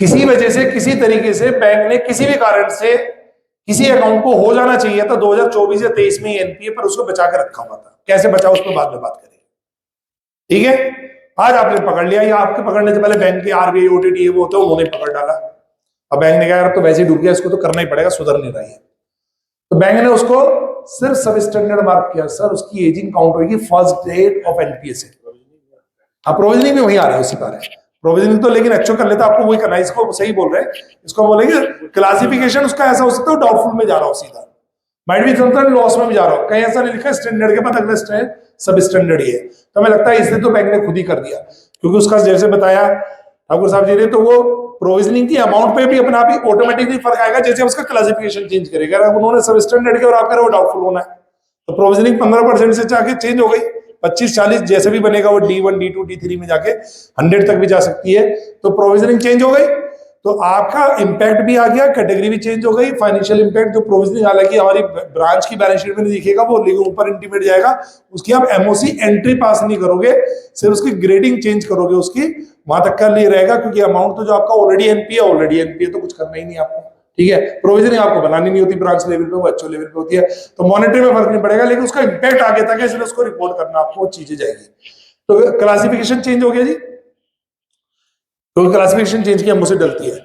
एक तो ये काम आपको देखना जो बैंक ने अकाउंट एनपी करे, दूसरा जो भैया हमारे चेयरमैन साहब ने बताया साहब ने कि इसके अंदर रिवर्सल ऑफ इनकम चेक करनी है, जो अकाउंट बैंक ने खुद एनपी मार्क किया या आपने करवाया उसमें क्या होता है जितना भी अनरियलाइज्ड इनकम है, इंटरेस्ट कह लो फिलहाल, वो क्या होगा सर रिवर्स होगा। अब इस रिवर्स को भी जरा समझ ले, मेरे पुराने एग्जांपल में जिसमें 30,000 की इंटरेस्ट डला हुआ था, ये थोड़ी देर के बाद लास्ट तक ही जाके उस पर 30,000 बैठा पूरे साल का, या जिस दिन एनपीए बैंक ने मार्क किया उस तक 30 था, 30 में लेकिन 20 आ गए, तो रिवर्स कितना करना है, 20 तो आ गए थे ना, 10 करेंगे।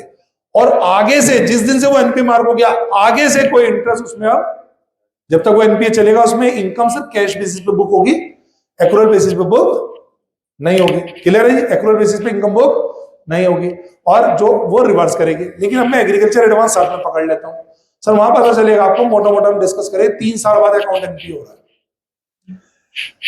इंटरेस्ट तो लगी रहा होगा, पैसे उसने दिए नहीं, आपने मार्क करवा दिया, 36 क्या 42 महीने हो गए, आपने कहा भैया हो गया अब तो एनपीए करो, इसको कर दिया जी, एनपीए कर दिया, अब आप कहेंगे इंटरेस्ट रिवर्स करो।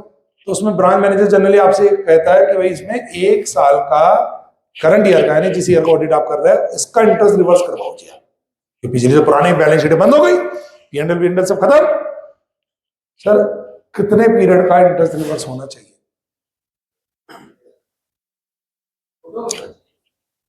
पिछले 2 साल का भी तो नहीं मिला, इस साल से जिस साल का कर रहा ऑडिट उससे पिछले 2 साल का भी नहीं मिला, उसका भी रिवर्स होना चाहिए। हाँ जी सर, किसमें? प्रायर पीरियड में नहीं जाएगा सर, नहीं जाएगा सर। प्रायर पीरियड की डेफिनेशन आप ए अकाउंटिंग स्टैंडर्ड 4 से आप पढ़े, 5 से पढ़े, इनफेक्ट प्रायर पीरियड आइटम आपको वहां मिलेगा। प्रायर पीरियड क्या होता है? प्रायर पीरियड इनकम वो होती है आपकी जो कि आपके पिछले सालों की एरर ओमिशन हो और उसका उस एरर ओमिशन पता आपको आज चली हो। कोई पुराना रिपेयर का बिल था, मैं नॉर्मल बुक्स की बात कर रहा हूं, किसी क्लाइंट के अकाउंट की, पुरानी टाइम में रिपेयर करवा ली, गाड़ी खराब हो गई, ऑफिस की उसने सही करवा ली, जानने वाला था पैसे कल दे देंगे, वो भी भूल गया बिल देना, आप भी भूल गए, या बिल दे दिया आपकी जेब में रह गया, बुक्स ऑफ अकाउंट तक पहुंचा नहीं, उसने शर्म के मारे पैसे मांगे नहीं, 2 साल बाद वो आया, भैया मेरे तो पैसे दे दो, बिल सही था उसका, आपने कहा पैसे दो इसके, अब वो खर्चा आज डलेगा पीपीआई में डलेगा, पीपीआई में डलेगा, क्योंकि उस समय भी आपके पेपर थे, आप बुक्स में डालना भूल गए। It is error, prior period item is result of error and omission of the past period of periods. ठीक है जी? ये एरर क्यों नहीं है? अगर नॉर्म्स ही कहते हैं कि 3 साल यानी 2 क्रॉप और 1 क्रॉप लॉन्ग टर्म्स के बाद ही वो एनपीए होगा, तो मेरी गलती थोड़ी ना कि मुझे 2 साल पहले एनपीए कैसे कर देता मैं उसको। एनपीए इसी साल हुआ, वो एनपीए इसी साल फॉल करा वो, तो सर प्रायर पीरियड आइटम नहीं है, मुझे इस साल ही उसकी सारी इंटरेस्ट इनकम रिवर्स करनी है। ठीक है sir, what is my point? Clear है? यहां तक पीपीआई में भी नहीं जाएगा ये, आपको उसकी इंटरेस्ट इनकम रिवर्स करनी है सारे पीरियड की। कोई, और अच्छा मैं जितनी बातें बता रहा हूं, कोई मैनेजर कोई बंदा परेशान करे तो मुझे पकड़ लेना, मैं आ जाऊंगा। ठीक है, वैसे ही खाली रहता हूँ, आराम से आ जाऊंगा, कोई दिक्कत नहीं, ऑडिट वोडिट मेरे तो घर में सब करने वाले, मुझे कोई परेशानी नहीं है। लेकिन ये फाइट आप ही को करनी है, फ्रंट आपको करना है। कई बार ऐसे सी होता है, कहते हैं सर अब क्या करेंगे, छोड़ देते हैं, कर ले। तो भाई आप ही नहीं लड़ना चाहते, मैं कुछ कर नहीं सकता। हाँ, अपना डिस्कस कर लो, अगर सही है लड़ो सर, जीतेंगे। ऐसा नहीं है, थोड़ा पेशेंस तो रखना पड़ेगा। जैसे बच्चों ने दिखाया, जेडो ये वो सब आ जाएगी, तो दुनिया भर के लोग प्रेशर डालने वाले, ये तो काम है सबका, उन्होंने अपनी जिम्मेदारी पूरी कर रहे हैं, हमें अपनी जिम्मेदारी पूरी करनी है।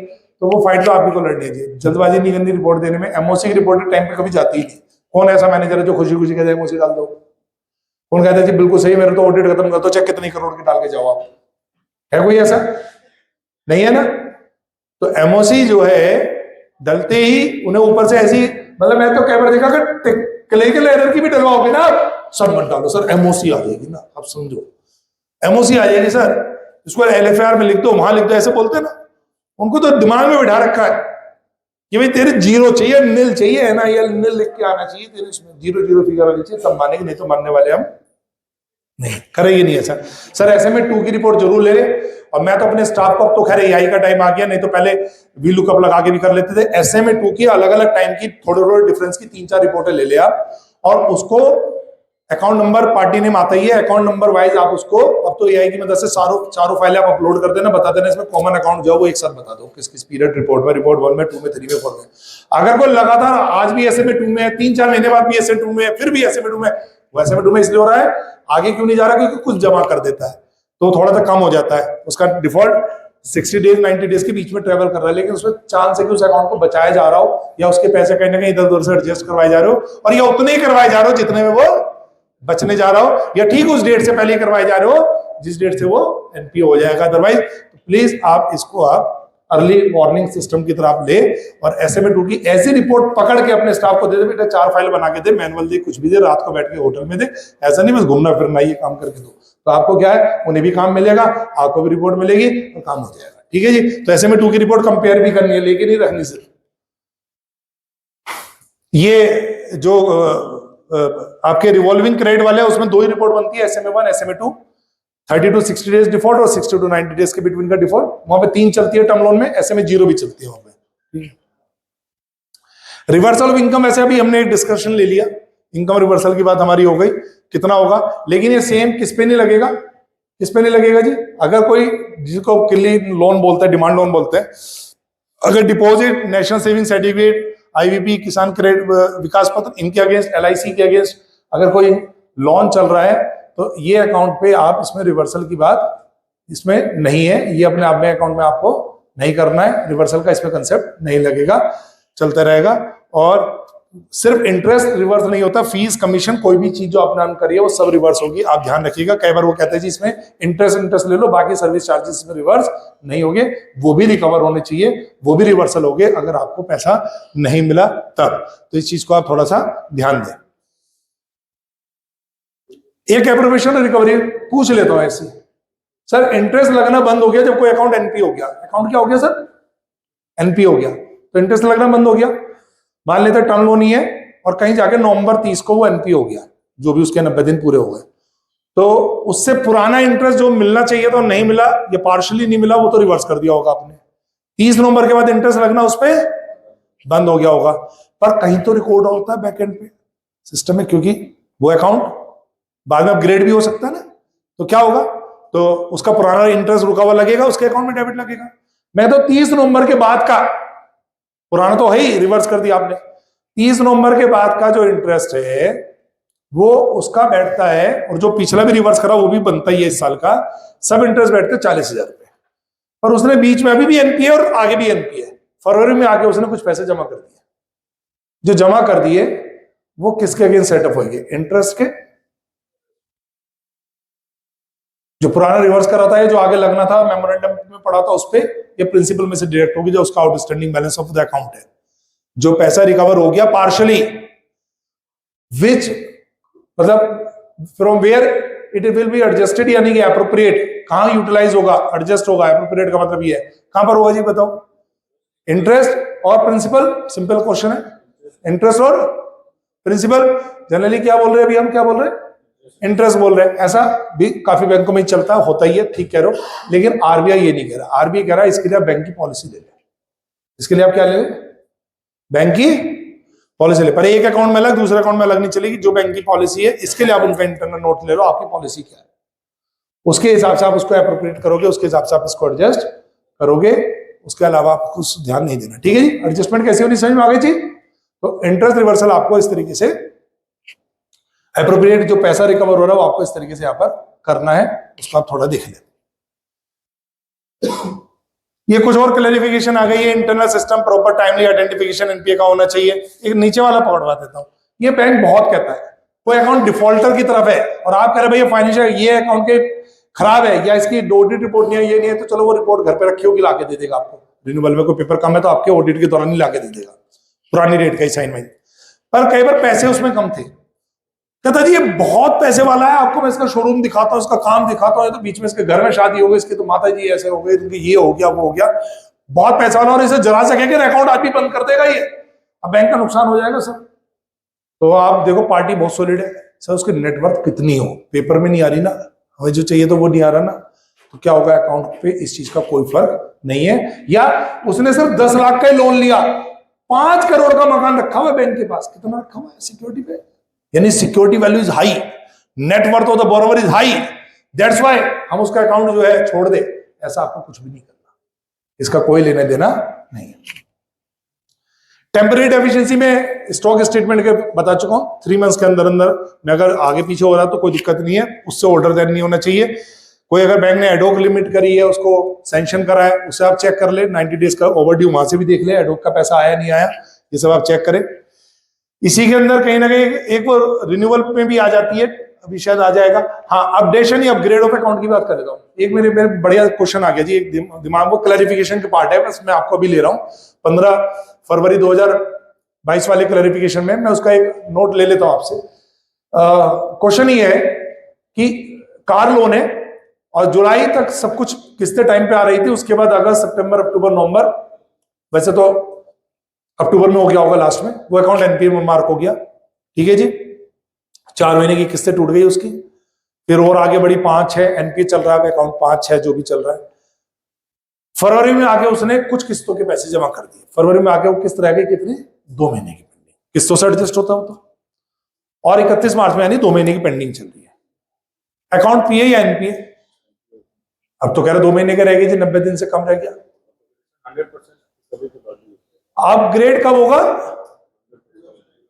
जब टोटल ओवरड्यू अमाउंट, एक मेंबर ने मुझे एक जगह बोला जब वो सारे पैसे जमा कर देगा, मैंने जब जमा ही कर देगा तो उसमें बचेगा ही, जिसका एडवांस ही नहीं उसका क्या पीए और क्या नहीं पीए। अगर उसने सारे ही जमा कर दिया तो उसे क्लासीफाई कहां कर रहे हो?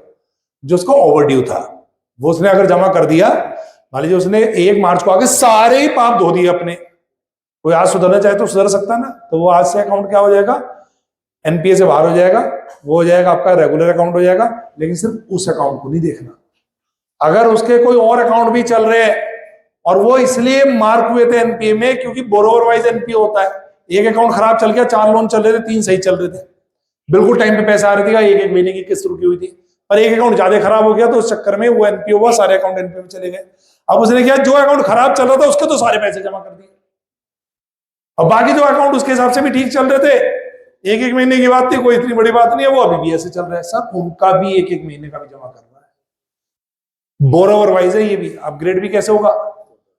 जब एनपीए बोरोवर वाइज है तो अपग्रेड भी बोरोवर वाइज होगा, सेम अकाउंट मत देखना, और इसके लिए आप मूवमेंट ऑफ एनपीए पे चले जाओ। जिन अकाउंटों को ड्यूरिंग द ईयर बैंक ने खुद अपग्रेड कर दिया, उसको दोनों तीनों एंगल से चेक करो, अपग्रेड करा तो किस बेस पे किया, क्या उसके सारे पैसे आ गए थे, सभी अकाउंट के आ गए थे, कस्टमर आईडी डाल के मास्टर डाटा में से निकाल लेना। मेरी वीडियो भी पड़ी है यूट्यूब पे, अगर आप देखना चाहोगे डाटा कैसे एक्सट्रैक्ट होता है वो भी मैंने डाला हुआ है, तो वहां से आप देख सकते हैं। तो आपको वो चीजें चेक करने की, अपग्रेड के रूल पूरे चेक करने जी। दूसरा आपको ये भी देखना है कि जो अकाउंट अपग्रेड कर दिए बैंक ने, पैसा आ गया, चलो सारे अकाउंट में आ गया, एक ही लोन था, वो जेन्युइन सोर्स से आया नहीं आया, कोई नया लोन दे के पुराने लोन की पेमेंट तो नहीं हुई, ठीक है, वो अलाउ नहीं है, एक लोन से दूसरे लोन की रीपेमेंट अलाउ नहीं है। तो सर ये भी चेक करना, सोर्स भी चेक करनी है। तो जो अकाउंट बैंक ने खुद अपग्रेड करे वो भी क्वेश्चनेबल है, उसका सैंपल चेक करके और डॉक्यूमेंटेशन अपने पास आपको रखना। मैं यहीं पर रुक के एलएफआर का भी बता देता हूँ। वैसे एलएफआर मैंने पॉइंट, अभी पीपीटी है मेरे पास लेकिन टाइम शॉर्ट रहेगा तो मैं उतना ही डिस्कस करूंगा। आपको एडवांस में वहां पर पता है ना कितने अकाउंट चेक करना, और तो सैंपल बताना पड़ता है कितना आपने किया, क्या किया, कौन सा अकाउंट आपको ट्रांजैक्शनल ऑडिट करना है, यानी each and every of the transaction whether debit और credit of the account you have to be check in due diligence manner. कौन सी अकाउंटों की चेक करनी जरूरी है, कंपलसरी है, बाकी ज्यादा की कर लो आप, बढ़िया बात। हाँ जी, किसकी कर जरूरी है? Large advance. What the meaning of large advance? कौन से होते हैं लार्ज एडवांस जी? ये लफार का पार्ट है, लेकिन मैं भी यहीं डिस्कस करूं। कौन से होते हैं? 2 क्राइटेरिया, 10 करोड़ से ऊपर के जितने अकाउंट है वो सारे कैसे है? Large advance. ब्रांच का साइज कोई भी हो, ब्रांच का साइज, ब्रांच है 80 करोड़ की, अब 80 करोड़ पे जो मैं काउंट कर रहा हूं उसमें फंडिंग नॉन फंडिंग दोनों काउंट कर रहा हूं। फंड नॉन फंड दोनों तरीके के फाइनेंस एडवांस मिला के 80 करोड़ का बैंक का बिजनेस है तो उसका 10% कर लो। 10% कितना हो गया?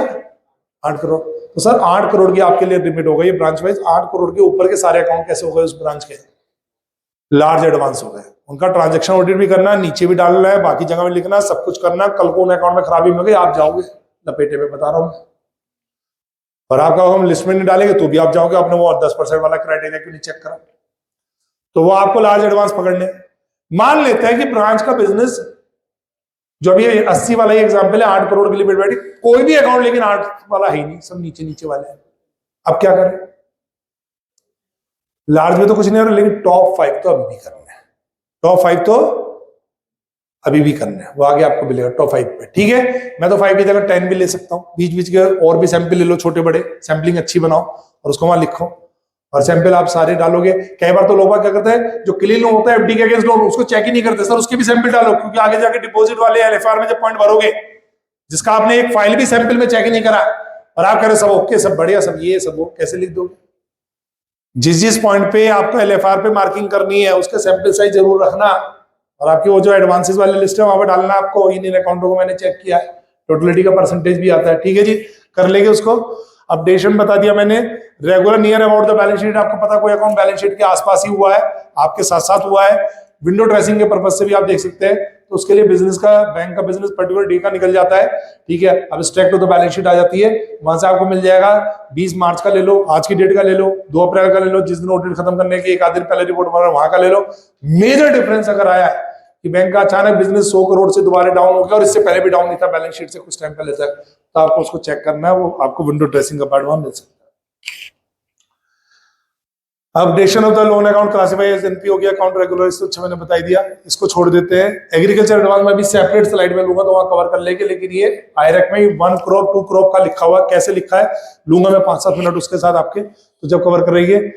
ये वैल्यू ऑफ सिक्योरिटीज पे बैंक ने जो वैल्यू ऑफ सिक्योरिटी के बेस पर मार्जिन मनी वगैरह रख के लोन दिया, ठीक है जी, दे दिया, जो भी बैंक की पॉलिसी है। और बाद में ये पता चला, चाहे वो थर्ड पार्टी रिपोर्ट है या वैल्यूएशन हुआ बीच में या कुछ और हुआ, कि उसकी वैल्यू डाउन हो गई। कितने डाउन हो गए वो समझो। जिस वैल्यू को बेस बना के बैंक ने अगर लोन दिया था, क्या लोन कम दिया था वो अलग बात है, अगर वो उसकी वैल्यू सैंक्शन वैल्यू में और आज की वैल्यू में 50% से ज्यादा गिरावट आ गई, ठीक है, तो वो आपको कवर करना है और वो फ्रॉड का केस बन सकता है, वो फ्रॉड में आपका वो जाएगा। इन्होंने सीधा लिखा और वो उसको डाउटफुल कैटेगरी में लेके जाना है। किस में लेके जाना आपको? Doubtful category. अगर वैल्यू कितनी डाउन हो गई है, सैंक्शन कैलकुलेटेड वैल्यू से 50% से ज्यादा है, और अगर वो 10% से भी नीचे आ गई है, 50% ज्यादा तो 60, 70, 80 आएगा, यानी से 50 to 90 पकड़ लो। अगर 10% से भी कम रह गई है तो लॉस में जाएगा वो सीधा। वो अकाउंट किस में जाएगा? लॉस अकाउंट में जाएगा। ये टर्म वाला मैं बता चुका हूं, बाकी एग्रीकल्चर से रिलेटेड है, कर लेंगे। प्रोविजनिंग आपके में है ही नहीं, इसको छोड़ दो, कोई दिक्कत नहीं है,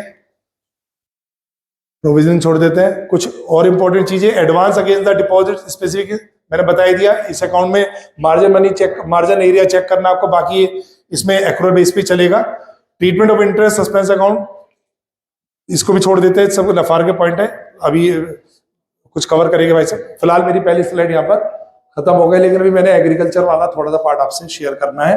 अगर आप चाहेंगे तो कर दूं उसको, नहीं चाहेंगे तो कुछ और भी पढ़ता सकता हूँ, आपके डाउट ले सकता हूँ। ले लो थोड़ा एग्रीकल्चर का जी। यस यस, ये हमारी एक 1 नंबर वाली, उस पर एक पीपीटी होगी, वो चला दो।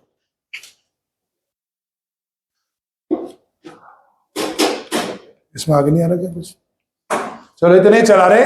एक मेरी आपसे रिक्वेस्ट रहेगी, जब तक दूसरी स्लाइड चल रही है, अगर आपको कहीं लगे कि थोड़ा बहुत मैं आपके साथ अपने आप को इंटरेक्ट कर पाया, तो एप्रिसिएशन के रूप में इंस्टाग्राम पे, फेसबुक पे या यूट्यूब पे आप मुझे फॉलो कर लेना। आजकल ये ज्यादा चल रहा है, ठीक है, तो इस नाम से करेंगे, कर ही लेंगे। गुप्ता.राजीव CA या CA राजीव गुप्ता आपको डालेंगे तो मिल जाएगा, फोटो कहीं आ ही रहा होगा, ठीक है जी। तो आप उस नाम से आप करेंगे, पुरानी वीडियो भी मिल जाएगी, ये आज की वीडियो भी अपडेट हो रही है आपकी, ये भी आपको मिल जाएगी कल परसों तक साइट पे, तो आ जाएगी। नहीं ये वाला नहीं, ये रिस्ट्रक्चरिंग का, रिस्ट्रक्चरिंग को लिए 2 मिनट लेने होगा तो अलग से ले लेंगे। एक और दूसरी, एक और पीपीटी, 3 थी, 3 थी, KCC लिखा होगा उस पर, वो ले लो जल्दी से। चलो जी, एग्रीकल्चर एडवांस में जब तक ये पीपीटी चल रही है, मैं जरा शुरू कर दूं। मेरा बहुत पसंद वाला टॉपिक है जी एग्रीकल्चर एडवांस। मैं आपको 4 पार्ट में जल्दी से बताऊंगा एग्रीकल्चर एडवांस के बारे में। पहला, थोड़ा सा बैकग्राउंड डिस्कस करेंगे, जबकि हमारा कोई एग्जाम नहीं है, रिटन जरूरत भी नहीं है, पर फिर भी थोड़ा सा आपकी अंडरस्टैंडिंग बढ़ाने के लिए हल्का सा बैकग्राउंड लेंगे, KCC का खासतौर से कहां से कैसे कैसे आया। दूसरा हम बात करेंगे जो हम नहीं चेक करते, खासतौर से एग्रीकल्चर ब्रांच और KCC के फाइनेंस से, हम पुराने लोन चेक करते रहते हैं। भैया आपको डॉक्यूमेंटेशन करंट के चेक करना है, और जाहिर सी बात है जो इस साल नए KCC हुए वो तो कभी NPA सेम ईयर में हो गए ही नहीं, चाहे आप कुछ भी दौड़ा लो उसमें, तो क्या होगा, हम उसको देखना नहीं चाहते। सर बात इतनी है कि हमें बुकलेट दिखनी नहीं आती। KCC के बारे में हालत इतनी ज्यादा मैंने मेंबर्स की खराब देखी है, 2-4 सैंपल फाइल मंगवा भी ली तो खुद ही उल्टा सीधे पलटते हैं, और बल्कि लड़का ले साथ में लेके जाते हैं ऑफिस का, बेटा इसको जरा चेक करो, इसमें जो कमियां ढूंढो। बच्चा भी पूछ रहा सर क्या देख रहे हैं? देखो बेटा तुम फाइनल में आ गए हैं, कैसे CA बनोगे तुम? ऐसे ही बनोगे तुम CA? पेपर लग रहे हैं ना इसमें, चेक करो इसमें। वो कहता हाँ जी, वो भी साइड में कोने में ले जाके 2-4 पेज पलटता, बंद करके रख देता, देख लिया सर सब कुछ बिल्कुल ठीक है। मैंने स्टाफ से भी पूछ लिया, वो कह रहे बिल्कुल बेटा ये तो कुछ कमी होती ही नहीं, हम तो बहुत मेहनत करते हैं, सारे पेपर लगा रखे हैं, ये देखो ये देखो ये देखो। सच्चाई ये है कि सर हमें नहीं पता तो मुझे क्या पता है, एक फाइल तो हमें बच्चे को बतानी पड़ेगी, बेटा ये चेकलिस्ट देनी पड़ेगी, ये आपको देखना है। तो मैं आपको फ्रेश एडवांस जो दिया जाता है खासतौर से KCC, उसकी फाइल कैसे चेक करते हैं, यानी कि किसी की एलिजिबिलिटी है, बोरोवर, लिमिट सब आप सुनना मेरे से चाहोगे तो सब बता दूंगा, गेहूं अनाज वनाज सब बो दूंगा उसके अंदर जो भी आप चाहोगे, ठीक है। तो फाइनली उसको लिमिट को कैसे डॉक्यूमेंटेशन को चेक करें, यानी फ्रेश एडवांसेस पे हम बात करेंगे। तीसरा जो पुराने अकाउंट है उसका एनपीए चेक करेंगे, खासतौर से एजिंग। चौथा हम बात करेंगे जिसका सर्टिफिकेट सबसे आखिर में मिलता है, कई बार तो आने के बाद मिलता है, वो है एंट्रेंस सबमेंशन, और उसमें सब साइन मार के आता है। और जब उसकी चेकिंग की बात आती है तो चेक कर ही नहीं सकते, अब तो वैसे भी सिस्टम में होता है, कर भी क्या ले, वहीं से रिपोर्ट बन के आई है, इतने अकाउंट, इतनी अमाउंट, इतने परसेंट साइन ही करने हैं आपको, चेक करने की गुंजाइश है। सर्टिफिकेट है सर, वो कैसे एंट्रेंस सबमेंशन चेक कर सकते हो और होता क्या है, ये मैं पार्ट लूंगा चौथे पार्ट में। तो करें, स्टार्ट करें, ठीक है, हो गया भाई। हाँ देखो ये आगे एग्रीकल्चर एडवांस हो रही है। मुझे बता देना ठाकुर साहब टाइम कितने है हमारे पास, अभी 1 बज रहा है, आधा घंटा है हमारे पास, हाँ पौन घंटा में ले सकते हैं, मजा बांध दिया आपने। तो वो 15-20 मिनट क्वेरी के लिए ले लेंगे, मैं इसको 20 मिनट्स के अराउंड में आपको कंप्लीट कर दूंगा इसको, ठीक है, मोटा मोटा जितना जरूरी है। फिर हम अपना 15-1 मिनट का जो भी टाइम बचेगा जब तक खाना लगेगा, अपने इसमें प्रॉब्लम सेशन लेंगे, जो भी आपके डाउट्स होंगे, जितने बता पाऊंगा, जितने मुझे समझ में आएंगे, जितना मेरी नॉलेज काम करेगी उतना आपके साथ शेयर करूंगा। कुछ रह जाएगा तो फिर उसको लंच के साथ या बाद में कर लेंगे, ठीक है। फोन पे भी आप मुझे कनेक्ट कर सकते हैं। अभी बात करते हैं सर एग्रीकल्चर एडवांस की स्टोरी कहां से। देखो क्या हुआ कि किसी भी देश की इकोनॉमी को ग्रो करने के लिए, खासतौर से इंडिया जैसे देश की बात करें जहां पर 55% से ज्यादा जो वर्क फोर्स है वो आज भी गांव में काम करती है, वहां पे अगर आपको ग्रो करनी है तो बैंक सबसे बड़ा साधन है। सस्ते रेट पे इंटरेस्ट पे लोन दिया जाए, कम सिक्योरिटी वैल्यू पे दिया जाए, कम तरीके से दिया जाए। किसानों की मैं बात करने जा रहा हूं, तो मोर लेस किसी भी सेक्टर को, नॉट ओनली एग्रीकल्चर, अगर मान लीजिए हम किसी एमएसएमई की बात कर रहे हैं, या हम बात कर रहे हैं मान लीजिए मुद्रा लोन, आपने सुना होगा 10-10 हजार के रेडी वालों को लोन दिए गए थे, वो भी बात करी होगी। सर ये सारे लोन भारत सरकार कोई भी स्कीम लाना चाहती है और करवाना चाहती है तो बैंक के माध्यम से ही करती है, और हर बैंक को एक टारगेट पूरा करना पड़ता है जिसको बोलते हैं पीएसएल, प्रायोरिटी सेक्टर लेंडिंग करनी पड़ती है। लेंडिंग का मतलब एडवांस, और प्रायोरिटी सेक्टर का जिसको गवर्नमेंट चाहते हैं कि इन सेक्टर्स को प्रमोट किया जाए तो उसको प्रायोरिटी सेक्टर की लिस्ट में डाल देती है, इसको पीएसएल बोलते हैं। और जो बैंक इस टारगेट को पूरा नहीं कर पाते हैं, क्योंकि पीएसएल में क्या क्या काउंट होता है वो बता दो। पीएसएल के अंदर जितने एग्रीकल्चर लोन दिए जाते हैं, एमएसएमई दिए जाते हैं, एक्सपोर्ट क्रेडिट दिया जाता है, एजुकेशन दिया जाता है, हाउसिंग दिया जाता है, social infrastructure, renewable energy, others भी कुछ है, इन कैटेगरी में जितने लोन दिए जाते हैं सब पीएसएल की कैटेगरी में आते हैं।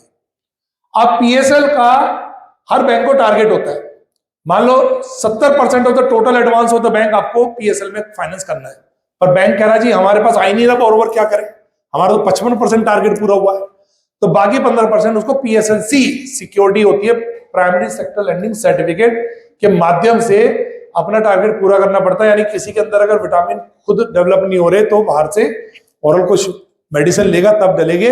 या आप ऐसा मान लो जो आरआरबी बैंक होते हैं उनके तो टारगेट प्रायोरिटी सेक्टर के सारे लोन प्रायोरिटी सेक्टर है लगभग उनके, तो उनका टारगेट ओवर होता है, तो वो नॉर्मली पीएसएलसी यूनिट बेचते हैं, जैसे शेयर बिकता है, और कोई और बैंक या प्राइवेट बैंक उसको क्या करते हैं, नेशनल बैंक उसको क्या करते हैं, जिनका शॉर्टफॉल होता है उसको पूरा करते हैं। ईयर एंड या कट ऑफ डेट के टाइम पीरियड में आपको उसे पूरा करना होता है, और नहीं करते हैं तो फिर पेनल्टी है, बहुत सारी चीजें है जो आरबीआई आपकी बैंक की रोक देता है।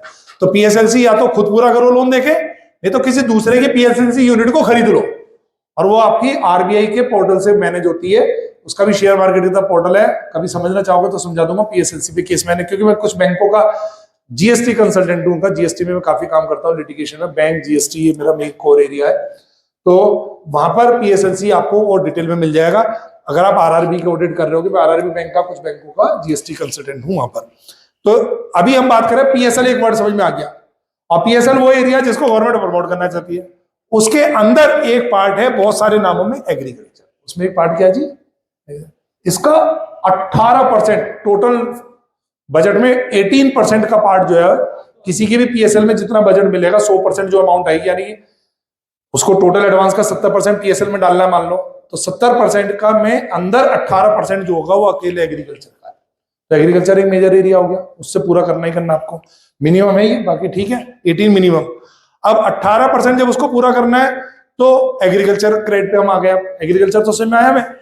2015 से डेफिनेशन चेंज होकर क्या बन गई, पहले डायरेक्ट इनडायरेक्ट 2 तरीके के एग्रीकल्चर एडवांस होते थे, अब 3 हो गए। फार्म क्रेडिट, यानी जिसका जो क्रॉप से बेस सीधा सीधा जुड़े हुए, क्रॉप से बेस का मतलब है जो क्रॉप के लिए लोन दिया गया है, जैसे केसीसी है, या आपने मान लीजिए कोई आप जो कर रहे हैं, आपने जानवर रखे हुए कुछ भी है, वो सब इसके अंदर आएगी। आपके डेयरी है, फिशरी है, ये सब इसके अंदर कवर करेगा। केसीसी भी इसका ही एक प्रोडक्ट है। एसएचजी, जेएलजी जो आप देख रहे हैं, सेल्फ हेल्प ग्रुप, आपने देखा होगा कुछ लोग इकट्ठे होकर अपने ग्रुप बना के दूध बेचने का काम कर रहे हैं, बाकी कर रहे हैं, वो सब इसमें काउंट होता है। तो ये फार्म क्रेडिट का पार्ट है, यानी क्रॉप पे बेस कहीं ना कहीं हम बात कर रहे हैं। एग्रीकल्चर इंफ्रास्ट्रक्चर का मतलब है स्टोरेज फैसिलिटी, वाटर डेवलप या प्लांट टिश्यूज कल्चर का आपने जो डेवलपमेंट किया, कोल्ड स्टोरेज आप समझ लेते हैं। यहाँ पर एंसिलरी एक्टिविटी में कोऑपरेटिव सोसाइटी वगैरह इसमें कवर होती है। तो 3 तरीके से अब बैंक का एग्रीकल्चर एडवांस चलता है। लेकिन इसके अंदर फार्म क्रेडिट में एक नाम है केसीसी। मैं थोड़ा केसीसी पे ज्यादा फोकस कर रहा हूं। तो केसीसी कहां से आया, अभी आप समझ ले, पीएसएलसी पहले आया, पीएसएलसी के बाद एग्रीकल्चर आया, एग्रीकल्चर के अंदर फार्म क्रेडिट आया, फार्म क्रेडिट के अंदर केसीसी आ गया। एक टर्म आएगी short term crop, long term crop, जो कि आयरक में दे रखी है। वो क्रॉप है, वो क्या है, क्रॉप सीजन पीरियड। पर लोन की बात कर रहा हूं, short term loan, medium term loan और लॉन्ग टर्म लोन। इसमें भी 3 तरह के लोन है। शॉर्ट टर्म में सारे क्रॉप तो आएंगे, मीडियम टर्म में 3 to 5 ईयर वाले आएंगे, चाहे वो आपके इंस्टॉलेशन पंप है कुछ भी है, और लॉन्ग टर्म में जिनका पीरियड 5 से 15 होगा। Tractor is the best example. Tractor वाला लोन क्या होता है, कायदे में तो ट्रैक्टर ले लिया किसी ने, पर अपने घर के घूमने के लिए जाने के लिए थोड़ी ना लेगा कि पता चला फैमिली को बिठा के कह रहा चलो ट्रैक्टर में बैठाओ शादी में चलना गई। हालांकि चाहते हैं बेचारे सबको जोड़ के पीछे तामझाम, लेकिन ट्रैक्टर मेनली किसके काम में आता है, क्रॉप के, कल्टीवेशन के, खेत में काम करने के। सर ट्रैक्टर की किस्तें भी वो किसान जब भी दे पाएगा जब उसका अनाज बिकेगा, पैसे आएंगे, फसल आएंगे। उसका जो पीरियड काउंट होगा या एनपीए काउंट होगा 90 डेज के बेस पे नहीं होगा। वो किसके बेस पे काउंट होगा, वो आपका क्रॉप सीजन के बेस पे होगा। कैसे काउंट होगा जी, क्रॉप सीजन के पीरियड वाले लगेगा उसके अंदर। तो एनपीए का पीरियड उसमें वो एग्रीकल्चर फाइनेंस में आता है, और एग्रीकल्चर का क्रॉप, एग्रीकल्चर पे 90 डेज वाला नॉर्म्स नहीं चलता। ये पीरियड के हिसाब से शॉर्ट टर्म, मीडियम टर्म है। केसीसी की बात करेंगे, मैंने आपको बोला भी था, मेरा एक पहला पार्ट खत्म हो गया। मैंने 4 बोले थे, 4 में से एक हिस्सा खत्म हो गया। कोई ज्यादा काम का हो या नहीं हो समझ लो, वो था बैकग्राउंड। अभी हम दूसरे पॉइंट पे बात करें। दूसरा पॉइंट क्या है हमारे पास, केसीसी को हम डिटेल करने जा रहे हैं, लेकिन इसमें भी मैं क्या सिखाऊंगा थोड़ा थोड़ा बता रहा हूं। केसीसी का कुछ इंट्रो बताऊंगा, अभी हिस्ट्री का पार्ट आप कह सकते बच रहा है। एलिजिबिलिटी क्राइटेरिया बताऊंगा, यानी किसको केसीसी मिलता है। डॉक्यूमेंटेशन की लिस्ट भी दूंगा। डॉक्यूमेंटेशन, जो मेजर डॉक्यूमेंटेशन जिससे आपका स्टाफ चेक कर सकता है और आप चेक कर सकते हैं, वो डॉक्यूमेंटेशन कौन से। फिक्सेशन ऑफ क्रेडिट लिमिट की बात करेंगे, ये सभी एक ही साथ है। लास्ट में इंटरेस्ट सबमिशन रखेंगे, बीच में एक एनपीए की बात भी कर लेंगे, तो सब चीजें चलेगी आपकी। तो केसीसी पे आ जाते हैं। ये थोड़ा बैकग्राउंड है। 1998 में कोई स्कीम आई, 2004, 2012। अभी केसीसी में क्या चल रहा है, तो केसीसी का लोन का पर्पस क्या है। देखो केसीसी का क्या, क्रॉप तो हर बार आएगी, फसल कटेगी, पैसा आएगा। जैसे सीसीओडी में होता है कि माल बिकेगा, साइकिल में ऑपरेशन में घूमेगा, वो जमा कर देगा, दोबारा खरीदने में फिर चाहिए, वो फिर पैसा ले लेगा। बार बार डॉक्यूमेंटेशन ना लेके जाने पड़े, बार बार उसका लैंड वैल्यूएशन ये वो सब कुछ ना हो, तो उसका क्रेडिट कार्ड बना दिया, जस्ट लाइक किसान का क्रेडिट कार्ड बना दिया केसीसी। तो केसीसी का अगर आप पहले चेक करके, to meet the short term credit of, underline कर लेना कौन सा वर्ड है, कल्टीवेशन ऑफ क्रॉप, यानी क्रॉप के लिए मिलता है केसीसी, वो भी कल्टीवेशन के लिए मिलता है। कल्टीवेटिव का मतलब क्या हुआ, आगे चल के पता चलेगा जब फिक्सेशन ऑफ क्रॉप पे, फिक्सेशन ऑफ प्राइस पे जाएगी, लिमिट पे जाएगी। किसी एक किसान को तो 2 लाख का केसीसी बन रहा है, ऐसा नहीं उसे 2 लाख का ही चाहिए था, वो तो बैंक के ब्रांच में जाके कहता जी जितना दे पाओ दे दो, क्योंकि सबको पता है किसान का लोन सस्ता है। कितना सस्ता हो बताऊंगा, 4% पे इफेक्टिवली है ना, 4% पे लोन मिल रहा है जी किसान को। 4% पे मान के चलो लोन है, तो वो क्या कहेगा, जितना दे दो। ये तो बढ़िया बात है, 4% का लेके एफडी भी बनवाएगा, उससे ज्यादा बन जाएगी, किसी को देगा तो सबसे सस्ता लोन हो गया। अभी लेकिन दिक्कत क्या है, किसी को 2 लाख का लोन मिलता है किसान को, किसी को 10 का मिलता है, किसी को 20 का मिलता है। ऐसा क्यों मिल रहा है, 2 ही चाहिए थे क्या उसको, उसे 10 ही चाहिए थे क्या, वो भी ज्यादा चाहता था, पर नहीं मिलेगा। इसके लिए क्या चीज जरूरी होनी चाहिए, किसान का क्या फर्क हुआ है, 10, 20, 12 क्या फर्क हुआ बताए कोई, लैंड। किसी पे जमीन कम है, किसी पे जमीन जिस पे ज्यादा है उसका ज्यादा लिमिट बन जाएगी, जिस पे कम है उस पे। आंसर पूरे तरीके से सही नहीं है ये। क्यों बोल रहा हूं मैं, सिर्फ लैंड होने से बात नहीं बनेगी, सिर्फ एग्रीकल्चर लैंड होने से बात नहीं बनेगी। उस पे 5 मान लीजिए हेक्टेयर का लैंड है उस पे, लेकिन उसमें 4.5 हेक्टेयर पे ही कल्टीवेशन पॉसिबल है। ये कहां से रिपोर्ट निकलती है वो सब बता दूंगा आपको, ठीक है। 5 में से 4.5 पे ही कल्टीवेशन हो सकता है। नहीं, कल्टीवेशन का मतलब होता है कल्टीवेटिव लैंड का, उपजाऊ भूमि। उपजाऊ भूमि होगी तभी तो क्रॉप बनेगी, तो उसकी एलिजिबिलिटी 4.5 हेक्टेयर से काउंट होगी, 5 हेक्टेयर से काउंट नहीं होगी। ठीक जी। तो लैंड होना चाहिए, लेकिन कौन सा और किस पर्पज से लोन मिल रहा है? Cultivation of crop. Post harvesting expenses, अब ये कैसे बोल रहा हूं, मान लेते हैं कि किसी को लॉन्ग टर्म क्रॉप में जाना, गन्ने को पकड़ लेते हैं, केले को पकड़ लो, गन्ना मान लीजिए है, शुगर कैन का किसी को अपने यहां पर खेती करनी है, तो वो लॉन्ग टर्म क्रॉप में आती है। अब क्रॉप तो है ही, लैंड भी चलो 4.5 करोड़ 4.5 हेक्टेयर उसकी बन गई। इसमें मान लेते हैं कि इसका स्केल ऑफ फाइनेंस के हिसाब से उसकी एक डीएलसीसी करके एक कमेटी होती है, वो निकालती है, हर एक जगह का अलग अलग हो सकता है। उसने स्केल ऑफ फाइनेंस दिया, मान लीजिए गन्ने पे 1,96,000 रुपए पर हेक्टेयर या पर साइड है, ऐसा नहीं कितना भी ले ले, वो जितनी लैंड होगी ना कल्टीवेटिव उससे मैच मल्टीप्लाई करना है। तो 4.5 हेक्टेयर को मल्टीप्लाई करो किससे? 1,96,000 से, जो भी फिगर आ रही हो, मान लेते 2, 4, 5, 10 लाख आ गई। 10 लाख रुपए उसका क्या हुआ? बेस। इसमें 10% उसे और मिलेगा पोस्ट हार्वेस्टिंग का, पोस्ट हार्वेस्टिंग के खर्च होगा। जब वो हार्वेस्ट करेगा, नहीं उसकी कटिंग करे, बाकी करेगा, तो कल्टीवेट करने का हार्वेस्ट करेगा ना। प्रोड्यूस मार्केटिंग लोन, बाद में मार्केटिंग के लिए जाएगा, मार्केट में बेचने जाएगा, मंडी में जाएगा, बाद में जो बेच लैंड उसके कट गए दोबारा उसको सही करेगा, उसके पोस्ट हार्वेस्टिंग खर्चों में आता है ये भी। तो 20% और मिलता है, 10% मिलता है पोस्ट हार्वेस्टिंग एक्सपेंस का, 20% मिलता है मेंटेनेंस का।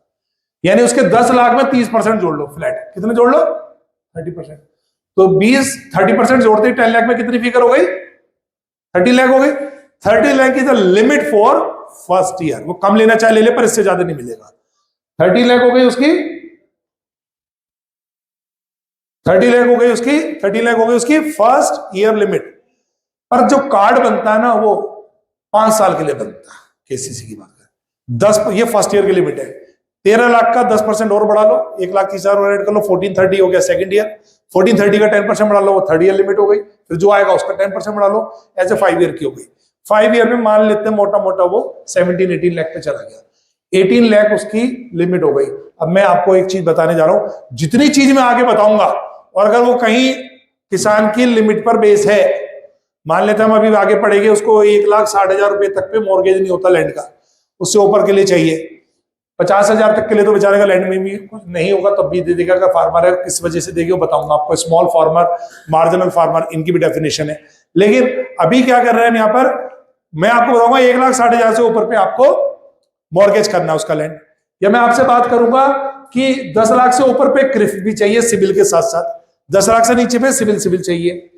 अभी मैं कोई भी लिमिट अगर पूरे कहीं पर भी केसीसी के रूल्स में आप पेपर्स में पढ़ोगे मिलेगी आपको। ऐसा समझ लो किसी की फर्स्ट ईयर की लिमिट 1.5 लाख है और 5th ईयर की लिमिट उसकी 2.5 लाख हो गई, ठीक है। तो मैं कह रहा हूं उसका 1,60,000 रुपए उसको मॉर्गेज करवाना है। उसका मॉर्गेज होगा या नहीं होगा, उसने पहले साल से 1.5 लाख का लोन लिया। सर जितनी जगह पर भी आप काउंट करेंगे, मैं क्वेश्चनों का आंसर खुद दे देता हूं, टाइम कम है, 5वें साल की लिमिट से काउंट होगा सब कुछ। किसके हिसाब से काउंट होगा? अब ये नहीं कहा उसने 1.5 लाख रुपए लिया। 5 साल के कार्ड की जो लिमिट 5th ईयर की आएगी, जो अपर साइड लिमिट होगी, अगर आप कार्ड की फाइल पे भी देखोगे ऊपर उसने 5th ईयर वाली लिमिट लिखी होगी उसकी। चाहे उसका पेमेंट डिसबर्समेंट तो फर्स्ट ईयर चला तो फर्स्ट ईयर से होगा, जब उसको वापस कर देगा तब आगे आएगा। तो आपको क्या करना है जी, इसके अंदर सारी लिमिट 5th ईयर के हिसाब से कैलकुलेट होते हैं। कैसे कैलकुलेट होते हैं मैंने बता दिया आपको। फसल आ गई, शॉर्ट टर्म क्रॉप है तो 2 क्रॉप में सेम क्रॉप करेगा, सेम तो नहीं हो सकता, रबी खरीफ की फसल होगी तो अलग अलग करके बताएगा। इसमें दाल बोनी है मुझे, इसमें गेहूं बोना है, उसके बाद उसका अलग अलग स्केल फाइनेंस लगेगा। ऐसा भी कर सकता है 4.5 हेक्टेयर में एक ही क्रॉप नहीं करूंगा जी, मैं 2 हेक्टेयर में ये बोऊंगा, 1 हेक्टेयर में ये बोना है मुझे, बाकी में ये बोना है। समझ में आती है बात? तो जो भी वो क्वांटिटी हेक्टेयर की बता रहा है और जो उसका स्केल ऑफ फाइनेंस है उससे मल्टीप्लाई कर लो, 30% ऐड कर लो, फर्स्ट ईयर आ गया, 10% बढ़ा लो, 5th ईयर आ गया, सारी काउंटिंग उसके हिसाब से होगी, लिमिट फिक्सेशन आपकी ऐसे बनेगी। ये किस पर्पज से लोन मिलता है ये मैंने आपको बता दिया, एलिजिबल क्राइटेरिया बता दिया। फार्मर्स को है, क्या टीनेंट को भी मिल सकता है? किसी पे खुद की जमीन नहीं है, दूसरे की जमीन को लेके पट्टे पे ले लिया, कुछ भी ले लिया, उस पर काम कर रहा है। अरे बहुत सारे होटल चल रहे हैं ना, मालिक नहीं है, लीज पे ले रखा है, चला रहे हैं, ऐसी जमीन है। सब मिल जाएगा, लेकिन उसके लिए उसकी सहमति होना जरूरी है। वो सहमति देगा नहीं देगा वो देखना पड़ेगा कि यार ठीक है ये तो मेरा ही रहेगा, फिलहाल इसे इस पे क्रॉप लॉट करने दो, तो ऐसी एलिजिबिलिटी पे काउंट करेंगे। सेल्फ हेल्प ग्रुप वगैरह मैं आपको बता ही चुका हूँ। ये आ गई जी लिस्ट डॉक्यूमेंटेशन की। सर इस लिस्ट को जरा अगर आप देख ले तो कुछ नाम यहाँ पर मिल जाएगा। अब तो ऑनलाइन पोर्टल आ गया, भुले का आप यानी जमीन कहाँ पर है, कैसी है, कितना पार्ट है, क्या है, खसरा खतौनी आप जानते ही है, आइडेंटिटी प्रूफ आपको लेना है, नॉन इनकम्बरेंस सर्टिफिकेट अब जरूरत नहीं है, पोर्टल पे सब आ रहा है। पर अगर एक ही आरआरबी बैंकों में मिलता है, गांव से ले रहे आप, और उसमें 3-4 बैंक और भी है, तो उन बैंकों से वो एक पहले सर्टिफिकेट साइन करवाते थे कहीं और से, तो उसने इस पे कोई लोन नहीं ले रखा है, तो नॉन इनकम्बेंस सर्टिफिकेट आ गया। सिविल निकलवानी पड़ेगी सभी के केस में। क्रिफ यहाँ 2 लाख लिखा है, 10 लाख कर लेना, 10 लाख के लिए अब 2 लाख से बढ़ के नो ड्यू सर्टिफिकेट वो लेना पड़ेगा अलग। बाकी बैंक फाइनेंशियल इंस्टीट्यूशन से फोटो ऑफ बोरोवर चाहिए, ये तो बाकी सिंपल हो गया। इलिटरेट है तो 2 जनों के, किसान पढ़ा लिखा नहीं है तो उसका अंगूठा लगेगा, पर अंगूठे के साथ साथ 2 जनों के उसमें क्या हो गए, साइन वेरीफाई हो गया विटनेस के रूप में। मॉर्गेज ऑफ लैंड मैंने भी आपको बता दिया कितने से ऊपर पे है, 1,60,000 से ऊपर पे है जी। एसएलबीसी की मैं बात कर रहा था, इसके लिए ले लेते हैं एनपीए की बात, तीसरा फेस ले लेते हैं मोटा मोटी। फिक्सेशन को मान लीजिए मैंने समझा दिया, नहीं तो वो केसीसी के जो मास्टर सर्कुलर में लास्ट के 8 पेज बताया उसमें 4 एग्जाम्पल दे रखे हैं, वहां से आपको समझ में आ जाएगा। फिशरी वगैरह की सब लिमिट खुली हुई है उसके अंदर, वो भी आप चेक करना। अभी एसएलबीसी क्या वो आपको समझा दिया मैंने। हर क्रॉप, देखो क्या हुआ, आयरेक ने एग्रीकल्चर एडवांस में सिर्फ इतना लिखा कि जो एग्रीकल्चर एडवांस होगा वो अकाउंट ओवरड्यू, अगर शॉर्ट टर्म क्रॉप वो बोता है, शॉर्ट टर्म क्रॉप में चलता है, तो शॉर्ट टर्म क्रॉप के केस में 2 क्रॉप ओवरड्यू होने पर, और लॉन्ग टर्म क्रॉप में 1 क्रॉप सीजन ओवरड्यू होने पर अकाउंट क्या हो जाएगा, एनपीए।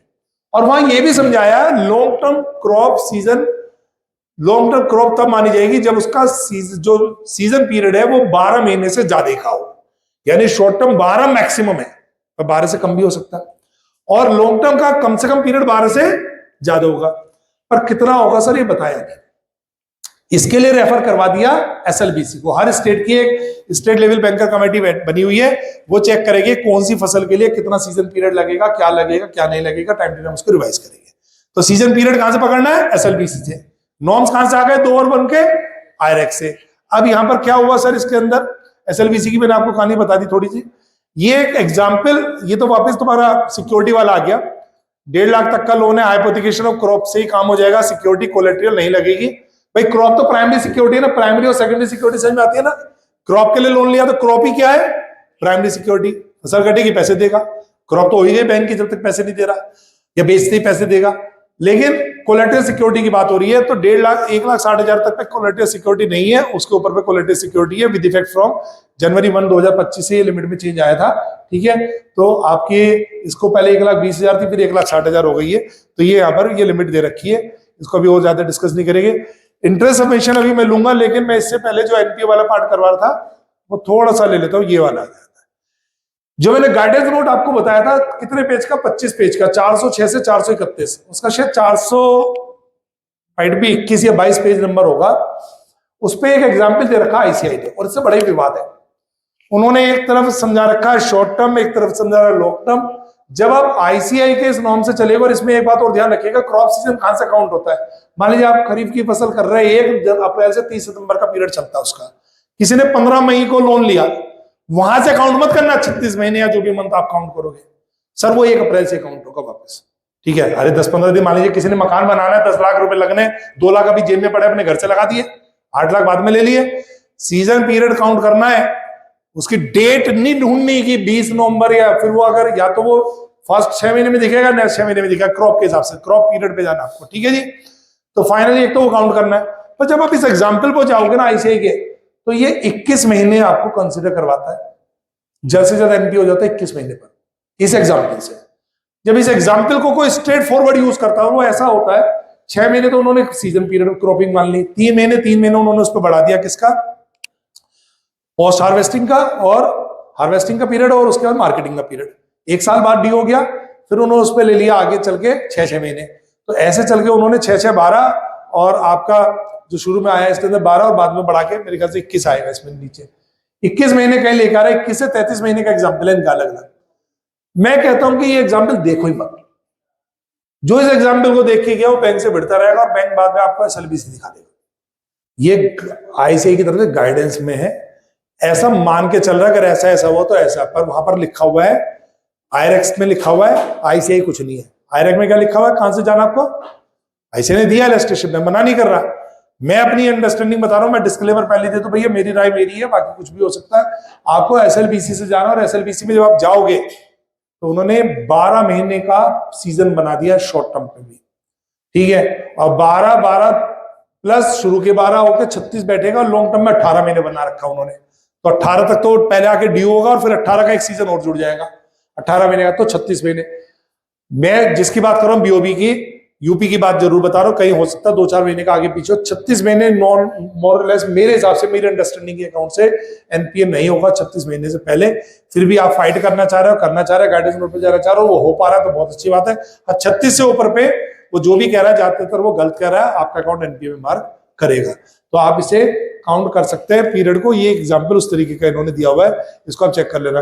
मैं वापस आता हूँ, एक रह गया मेरा पोर्शन किसका, एनपीए की मैंने बात आपको बता दी यहाँ पर नॉर्म्स के बारे में। मैं एक और एरिया कवर करना चाह रहा था, कौन सा रह गया हमारा, interest subvention. Sir interest subvention क्या होता है, जितने क्रॉप लोन है 3 लाख रुपए तक के लोन पर आरबीआई ये कहता है कि बैंक मैक्सिमम 7% इंटरेस्ट चार्ज कर सकता है किसान से। कितना चार्ज कर सकता है, 7%। 7% से ज्यादा नहीं करेगा। 7% बैंक ने चार्ज कर लिया तो जितना भी बैंक ने उसको फाइनेंस करा, नए लोन दिए, तो 7% चार्ज हो गया। फर्स्ट ईयर की बात हो रही है। फर्स्ट ईयर में अगर वो प्रमोट पेमेंट कर देता है, क्या कर देता है किसान, 1 साल के अंदर पैसा दे देता है, उसका प्रमोट पेमेंट बोलते हैं, ड्यू डेट पे दे देता है। तो अगर वो पेमेंट कर देता है तो 7% तो बैंक ने चार्ज करा किसान से, पहले 2% था, बाद में 1.5% हो गया 2022 से। 1.5% का सबवेंशन मिलेगा बैंक को गवर्नमेंट से। यानी कि 2 तरीके का सबवेंशन होता है, एक जो बैंक को मिलता है और एक जो बोरोवर को मिलता है। बैंक को कौन सा मिलता है, 7% तक अगर आप चार्ज करते हैं इंटरेस्ट और 3 लाख रुपए तक की इसमें पर कैप है, तो किसान को अगर आप 7% का सस्ता लोन प्रोवाइड करते हैं तो 1.5% सरकार अपने पास से दे रही है, सब्सिडी मान लो, कुछ भी मान लो, वो ब्याज दे रही है किसको, बैंक को। यानी बैंक को तो 8.5 की इनकम हो गई, पर बोरोवर से कितने चार्ज करे, 7। साथ ही साथ अगर बोरोवर उसको with in year payment repayment कर देता है, 0 कर देता है बैलेंस, और फिर अगले साल की लिमिट यानी सेकंड ईयर 10% बढ़ने वाली लिमिट पे चला जाता है, तो सर उस केस में उसको 3% का सबवेंशन फार्मर को मिलेगा। यानी 3% का इंटरेस्ट, 7% उसके अकाउंट में डेबिट हो चुका है इंटरेस्ट, 3% क्रेडिट होगा, यानी उसका इफेक्टिव रेट ऑफ इंटरेस्ट कितना रह जाएगा। तो सर ये आपके 2 सबवेंशन है, और ये 2 सबवेंशन भी 2 फाइनेंशियल में कवर हो गए। एक जितना बैंक ने नए फाइनेंस करे उस पर, एक जिसका रीपेमेंट विद इन ईयर हुआ। अब जो ईयर आपका है 25-26 इसका आप ऑडिट कर रहे हैं, इसमें चांस है ना किसी का 1 ईयर जो कवर हो रहा होगा वो इसी साल का भी हो सकता है, 1 अप्रैल को करा और अभी खत्म हो गया। ये भी हो सकता है पिछले साल का हो रहा होगा, तो आपको इंटरेस्ट सर्टिफिकेट भी 2 करने पड़ता है, उस पिछले फाइनेंशियल का भी इंटरेस्ट सबवेंशन जो बना, इस फाइनेंशियल का भी, और 2 के 2 हो गए। एक जो बैंक को मिल रहा है और एक जो बोरोवर को मिल रहा है। कितने रुपए तक के लोन पे मिल रहा है, बोलो जल्दी बोलो, 3 लाख। मैं पूछ रहा हूं किसी का 2 लाख का केसीसी है और वो टाइम पर सब पेमेंट दे रहा है, या बैंक ने उसको फ्रेश किया, मिल जाएगा इंटरेस्ट सबवेंशन, यस आंसर। अगर मान लो किसी का 5 लाख का है, तो 5 लाख का केस है सर, तब भी मिलेगा अप टू 3 लाख, तब भी मिलेगा अप टू 3 लाख। कोई बड़ा किसान है, 12 लाख की लिमिट है उसकी, मिलेगा। पहले तो बल्कि कुछ बैंक क्या करते थे, उसके 2 अकाउंट खोलते थे, 3 लाख तक का अलग, 12 में से 3 हटा दो, 9 लाख का अलग। अभी ऐसा एक साथ ही है, तब मिलेगा 3 लाख तक उसको। ठीक है जी, ये चीजें आप जरा ध्यान रखिएगा। इंटरेस्ट सबवेंशन सर्टिफिकेट आपको साइन करना है। नेचुरल कैलेमिटी होगी, कई बार बैंक कहते थे नेचुरल कैलेमिटी है जी इसलिए एनपी नहीं हो रहा, इसलिए इसका क्रॉप पीरियड, नेचुरल कैलेमिटी का जो पीरियड होता है वो फिर काउंट नहीं होता, 36 महीने बढ़ भी जाएगी, नेचुरल कैलेमिटी के बीच में आई होगी। तो आपको चेक करना पड़ेगा, नेचुरल कैलेमिटी ऐसे नहीं कह दिया, आपके पास उसका सर्कुलर होगा, किस एरिया में एसएलबीसी की बात आएगी, उससे नोटिफिकेशन आएगा, और वो भी कौन कौन से गांव इफेक्टिव है वो भी आएगा, और जो फार्मर है वो किस जगह का वो भी चेक करना है। ये नहीं बस पता चला कि रांची में कुछ हुआ था, रांची के आसपास कहां तक जाना है, किस गांव तक जाना है, कहां पर आई थी वो आपदा, वो चेक करना पड़ेगा। उसका नाम उस शहर का, जगह का लिखा होगा, उस एरिया में किसान होना नहीं, उसका लैंड होना जरूरी है। किसान मान लीजिए कहीं और रहता है, दूसरी जगह खेती करने यहाँ जाता है, जहां पर खेत है उस एरिया में नेचुरल कैलेमिटी आई होगी तो उसको मिलेगा, अदरवाइज उसको बेनिफिट नहीं मिलेगा। 2% का 1.5% हो गया, 3 लाख तक हो गया, मैं आपको बता ही चुका हूं।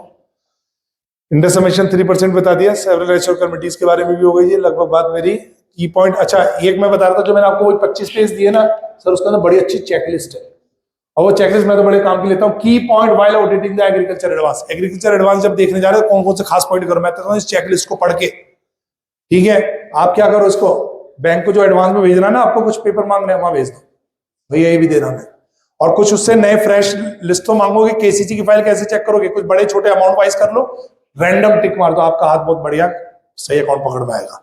5-7 मार दो, ये फाइलें चाहिए। ठीक है जी, पहले बता दो, सॉफ्ट में भेज दे डाटा तो वहां से बता दो। किसी को दिक्कत हो CCOD की फाइल मुझे भेज देना, अभी तक तो सही चल रहा है, 2 घंटे में आपको ऑडिट करके मैं दे दूंगा उसका मोटा मोटा कि इन अकाउंटों को ढंग से चेक कर लेना, पूरे चांस है इनमें दिक्कतें आ सकती है। वो कैसे करते हैं, आधे कॉलम वो देते भी नहीं, आपको जो डाटा देंगे वो ऐसा देंगे, इधर उड़ाया उधर उड़ाया, 4 कॉलम गायब। ठीक है, तो हमारे पास रो डाटा चाहिए, वो कैसे पहचान होती है, कैसे उसको देख सकते हैं, ये सब चीजें बहुत लंबा विषय है, क्योंकि ऑडिट अगर सही से जाना और शॉर्ट टाइम में करना तो और भी चीजें है, बट अभी पहले हम नॉर्म्स की बात कर रहे हैं। तो एग्रीकल्चर एडवांस में मैंने बताया दिया, मेरी सोर्स जो है गाइडेंस नोट चैप्टर 10 से ही है, जो भी मैंने आपको बताया जी, ये सब चीजें मैंने अपनी तरफ से कवर कर ली। और ये मैंने आपको इंस्टाग्राम फेसबुक अगर आपको सही लगेगा तो मुझे आप फॉलो जरूर कर लेना। ठीक है, पता चल जाएगा रांची से जब मैं शाम को जाऊंगा तो कुछ मेरे फॉलोअर्स बढ़ जाने चाहिए। ठीक है नरेंद्र भाई, ठीक है चल रहा है, चलो जी मेरी तरफ से फिलहाल इतना ही था। थैंक यू वेरी मच, आपने इतना टाइम दिया मेरी बात